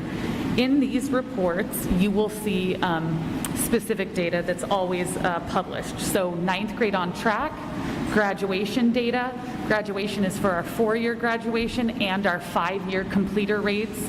Our SBAC, which is our Smarter Balanced Assessment data, and then regular attenders data, and that is data of students who attend 90% of the school days they're enrolled. This year, there were some differences in the profiles. They're called at-a-glance profiles that exist for each school and district, and there were some differences this year because of the data that was available. So this year, the state at-a-glance profiles contain our 9th grade on track and our graduation data. It does not contain SBAC data on those profiles. Instead, what you'll see is a link that gives a little more context for folks. Some districts had a lot more participation than others, and at certain grade levels. The state actually had a waiver for assessment, so not every grade level was tested in every content area. In a typical year, grades 3 through 8 and grade 11 are tested in reading and in math, and specific years science. This year, it does not compare past years because there isn't available data for this year, and typically it does. And it did not include regular attenders data because the definition of a regular attender and a 10-day drop rule was suspended last year. So the data isn't comparable year to year because it's so different. So important considerations just for you to know, our 9th grade on track, that means that by the end of the 9th grade year, students have earned 1/4 of their credits needed for graduation. That includes any credits that students may have earned over the summer in a summer program. Again, regular attenders data, you're present 90% of the school days you were enrolled. There you will find several links on both the middle school and the elementary school profiles because the data that is usually reported for them isn't there. Instead, there are links to give more context. And again, the volatility and inconsistency of the data last year prevented it from being comparable year to year. So what does our data show both as a district and for specific schools?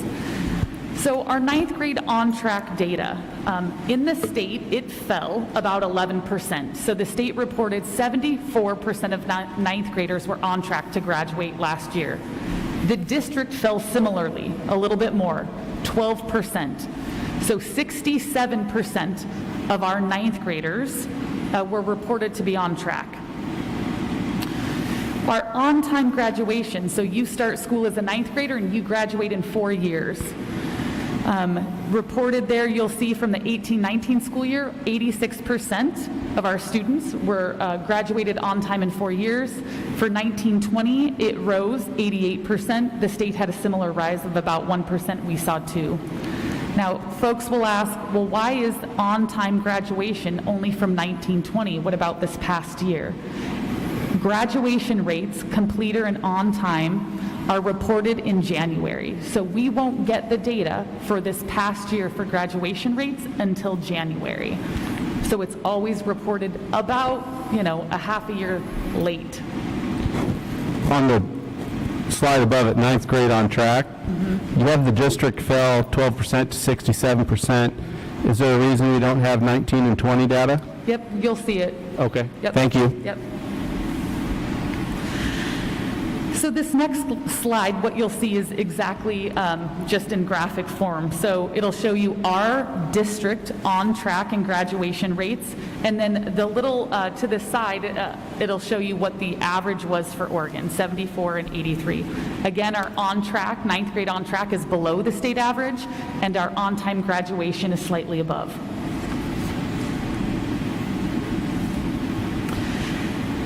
You'll see for each high school, including Albany options, our completer rate.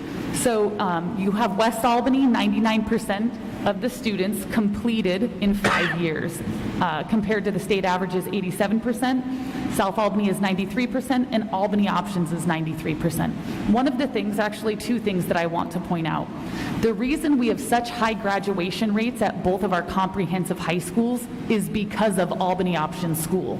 The very existence of an alternative high school program means that students who are struggling and who are behind in credits have a different and another opportunity to graduate.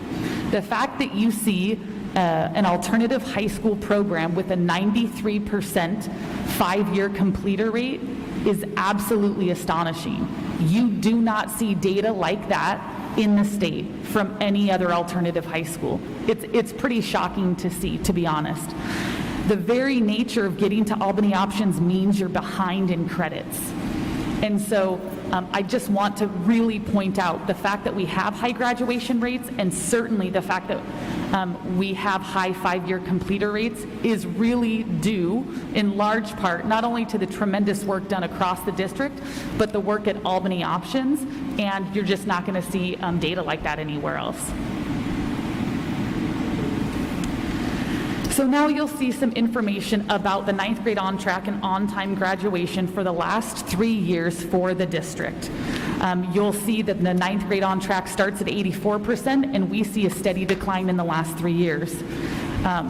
In the reverse, our on-time graduation has steadily increased by 2% and then 1%. Though both of those trends are interesting, but it's pretty concerning that our ninth grade on track for the last 3 years has been in decline, because we know one of the biggest indicators to tell us what the graduation rate will be is ninth grade on track. Superintendent Saxton likes to make the joke that, the only better data to tell you what the graduation rate will be the data from the day before graduation. But other than that, it's ninth grade on track that will tell you indicatively what you can expect for a graduation rate. The fact that our graduation rates are so high compared to our ninth grade on track really means that there are a lot of amazing and Herculean efforts that are happening at the high school to help kids once they become credit deficient, and all of that time, energy, and resource may be better spent on the front end to make sure that they don't ever get to the point where they're credit deficient. But both of those are pretty important data points that the state tracks and reports. And then you'll see what the example of anybody in the public can go to the Oregon Department of Education website and see for any school or district in the state. The first is the at-a-glance profile for the school district, and again, you'll see that you have links to other data, and you'll see, of course, our on-track and on-time graduation. A few other things I'd like to point out. You'll also see some demographics for both students and teachers as for the district as a whole, as well as other demographic markers. We have about 15% of our students who experience disabilities in the school district. We have about 15% of our students who are mobile, which means in any given year as a district, when you start the school year, let's say with 100 kids, you can guarantee that about 15 of those will move out and a different 15 will move in.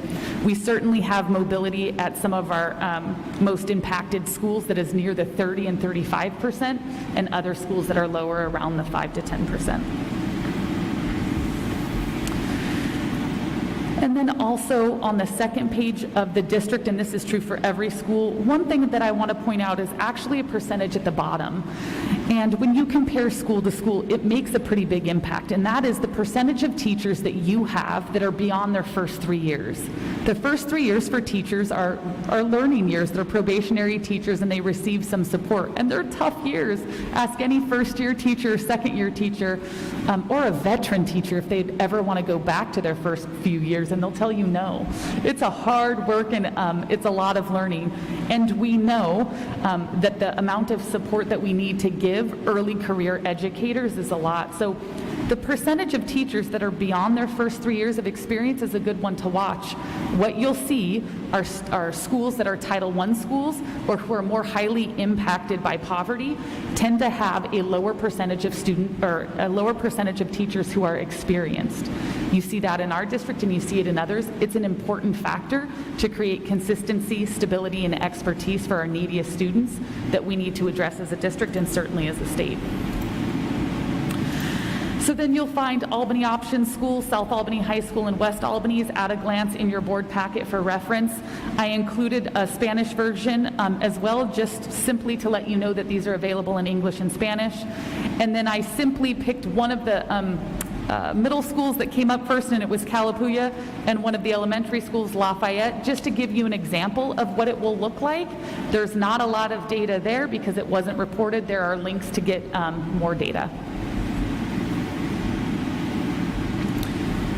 And that is the end of our school and district profile data. I'll take questions if there are any before moving on to our reading, literacy, and MTSS data.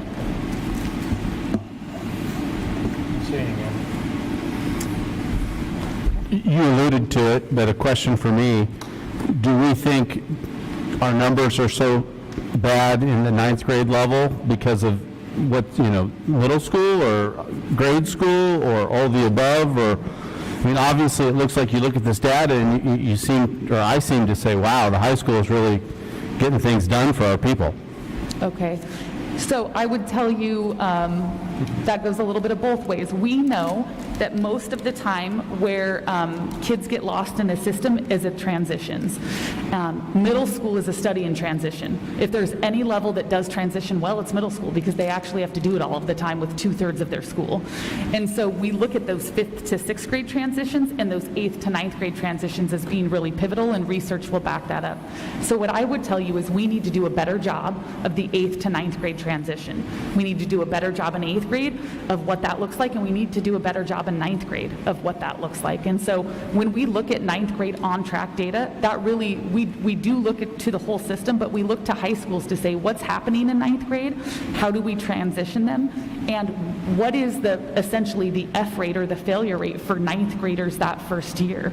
You should be taking that data as a school to say what are kids learning, what do they need, and adjusting based on the needs of the students in front of you, because that changes every year based on that group of students, right? So having systems that are more agile, but we know data shows us this, and research shows us that the transitions are the most pivotal, and that's where you lose kids. I have a follow-up question to that. In the late 90s, when we started moving 6th grade to middle school instead of elementary school, did we see any learning loss, learning gain, or any impact? I mean, no. There are arguments both ways in terms of which 6th graders, if they should stay at elementary or if they should stay kind of at middle school. And we certainly see across the state different configurations. In general, in this state and most, we do see middle school now is 6th, 7th, and 8th. It used to be 7, 8, and 9, right? And you'll hear arguments for 8th and 9th grade teachers kind of both ways. I think what's more important are the systems that each school and each district has to be able to tell quickly when students are struggling. So the quicker you can identify that a student is struggling and the skill gap they're struggling with to provide that support, the better able you are to fill that gap so they don't fall farther and farther behind. If you have systems that only tell you every 9 weeks or every 12 weeks what's happening, it's too late, right, to get a student where they need to be to earn that credit for that class. So it's really about really sensitive systems that tell you when students are struggling and what they're struggling with, and that's really about MTSS systems, which is almost like it's the next presentation.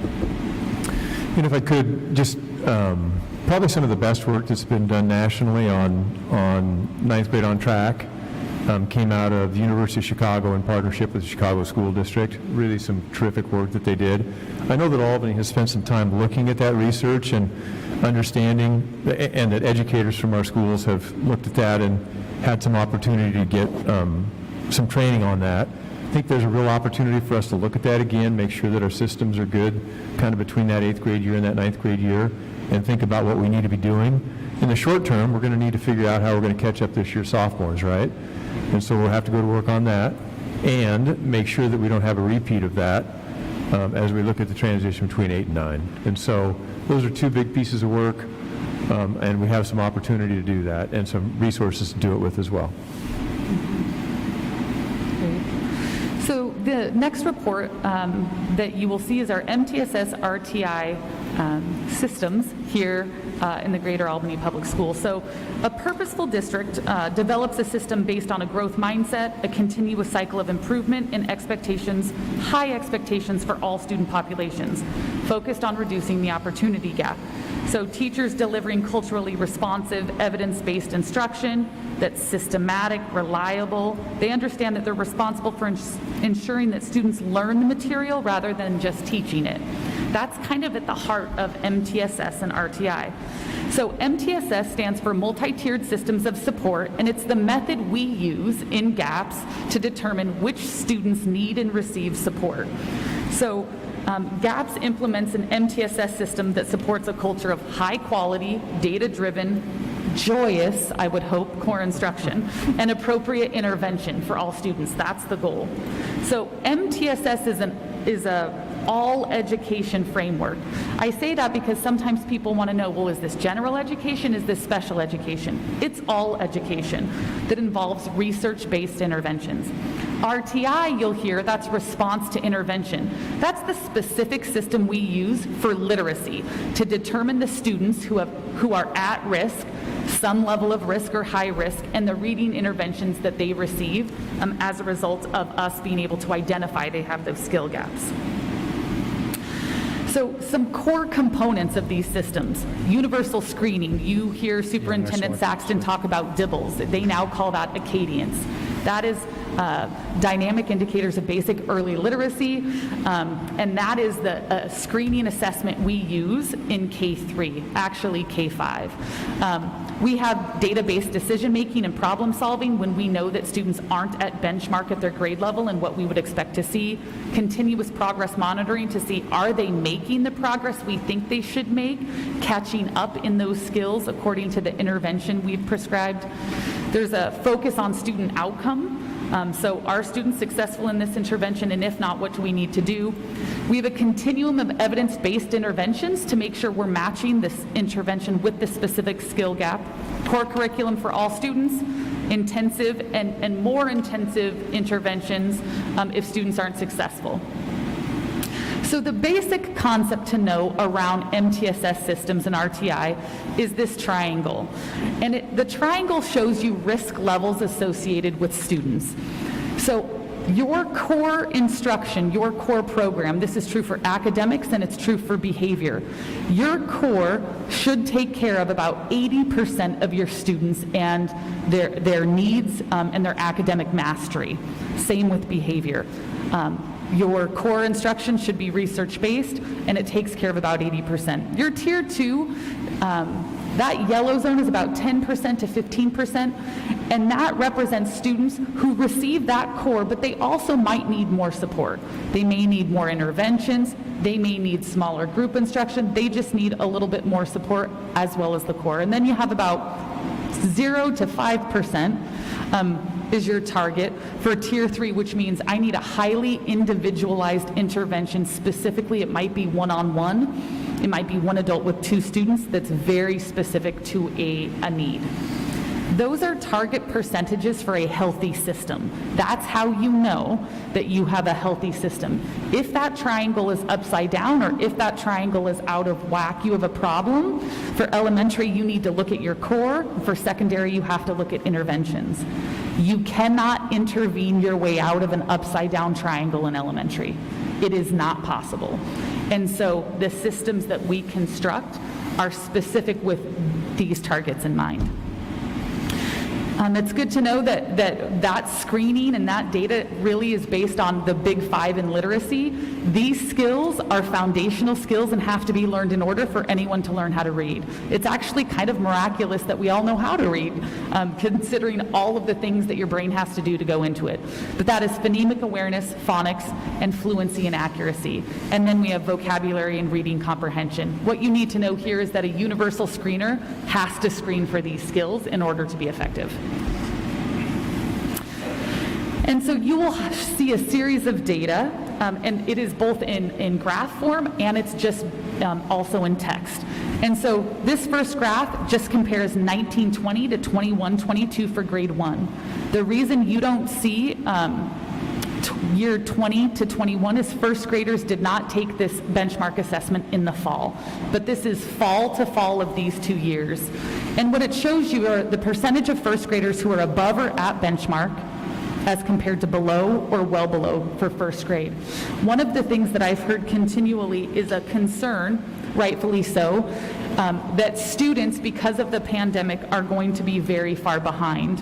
One of the things that you'll see is pre-pandemic, that 1920, and post-pandemic, 21-22, we have about a 2% difference for students who are below or well below benchmark. This is for third grade reading, comparing those same years, fall to fall. Again, you'll see that for third grade in 1920, the students who are below benchmark or well below benchmark is about 40% in 1920, and for 21-22, It's about 49%, about 9% more. And then you'll see specific third grade assessments that were used in all 3 years. And this is super fascinating to look at. For me, it's really interesting. But what you see is for reading fluency, how many words can I read correctly in a minute? And then the next one you see is accuracy. How many can I accurately read in a minute? And it compares all 3 years. And the reason I find this fascinating is that students fared better this fall than they did last fall, right? And about as well as they did the fall before it all started, which is really interesting when we look at the research and data that we have around interrupted learning. So students, the research that we have around students not receiving in-person instruction for an extended period of time really revolves around natural disasters and some of the research that was done as a result of Hurricane Katrina and other things in other parts of the country that experienced it before the pandemic.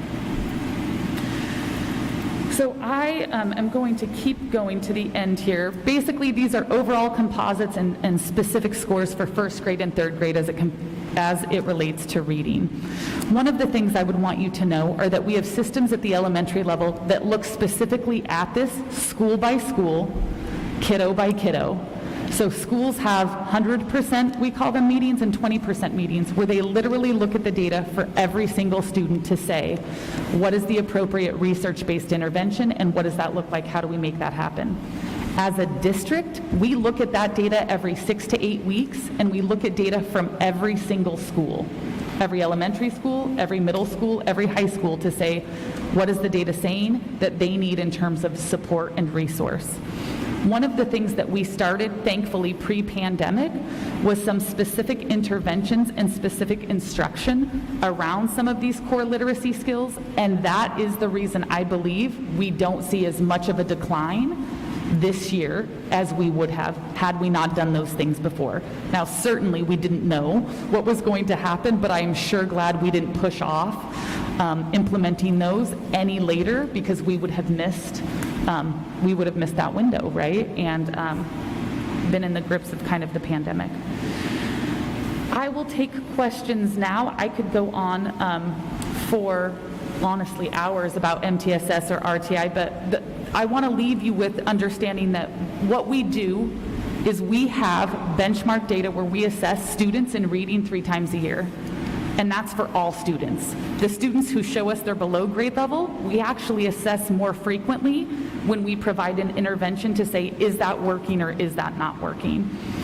The priorities are that all students have access to grade level content and that all students are at grade level, and I would say by the end of first grade, but certainly by the end of third grade, because we know what that means.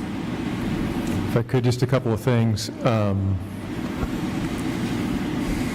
One of the nice pieces is that we're going to be able to bring this data back to you each of the 3 times that we run through this assessment, and you'll be able to see where we are now, where we are mid-year, and where we are by the end of the year. And that's one of the questions I've asked Assistant Superintendent Harlan about, is where are we going to get to here? What are we going to be able to accomplish with these numbers, and how are we going to do that? The other thing I want you to know is that take this for what it's worth, but I had nothing to do with setting up these systems, right? But I look at it, and my knowledge set would say that this plan of attack, MTSS, RTI, using these assessments and having a structure where we're looking at core and different interventions, is the best plan of attack in the world. There is no better way to do this work, in my opinion. And in fact, most of the education researchers that look at this, and especially John Hattie, who's probably the pinnacle of education research, would say there is no better return on investment around instruction than an RTI model when it comes to reading, or an MTSS model, that combination. And so this work is spot on, as good as it gets. And I also know that by doing this really well, we'll see big movement over the course of the year. I'm confident of that. We'll be able to come back and report that on you. I do think that there'll be some things that happen differently than we anticipate, because this is a different cohort than we will have seen before. And it's a place where we definitely need to focus. I don't know what you think we can accomplish. I know we've had that discussion. Sure. I mean, ideally, what we want to do is get to 80/20. I don't think that, depending on the grade level in the school, absolutely, I think that's possible. One of the things I'll say is we have the ability to look longitudinally already and say we can anticipate that scores, given what we know, should look about like this in the winter when we do the winter benchmark again. So when I see first grade and I see that 60% are below or well below, I imagine that below we'll be able to get to benchmark. They're closer, right? The well below, you move from there to just below, right? You move those kids up. And so by the end of the year, for first grade composite as a district, I would say probably 70-30 is realistic. Given the current state and the resources that we have. The one thing I would say is the people who do this work, and certainly we have structures and systems at schools and certainly at the district to be able to track these, and you will hear more about this at the middle school level because they are starting these same systems. But the work that is done is really the elementary director, Sue Luthra, who is about as good as they come, and the elementary principals who have worked to make and implement these systems in their schools. Because you have to train staff on these interventions, deliver small group instruction to kiddos with research-based interventions. I mean, this is the work that they are doing day in and day out and is hard work. And it really, a hats off to them because they're the ones that make it happen. So I'll take questions.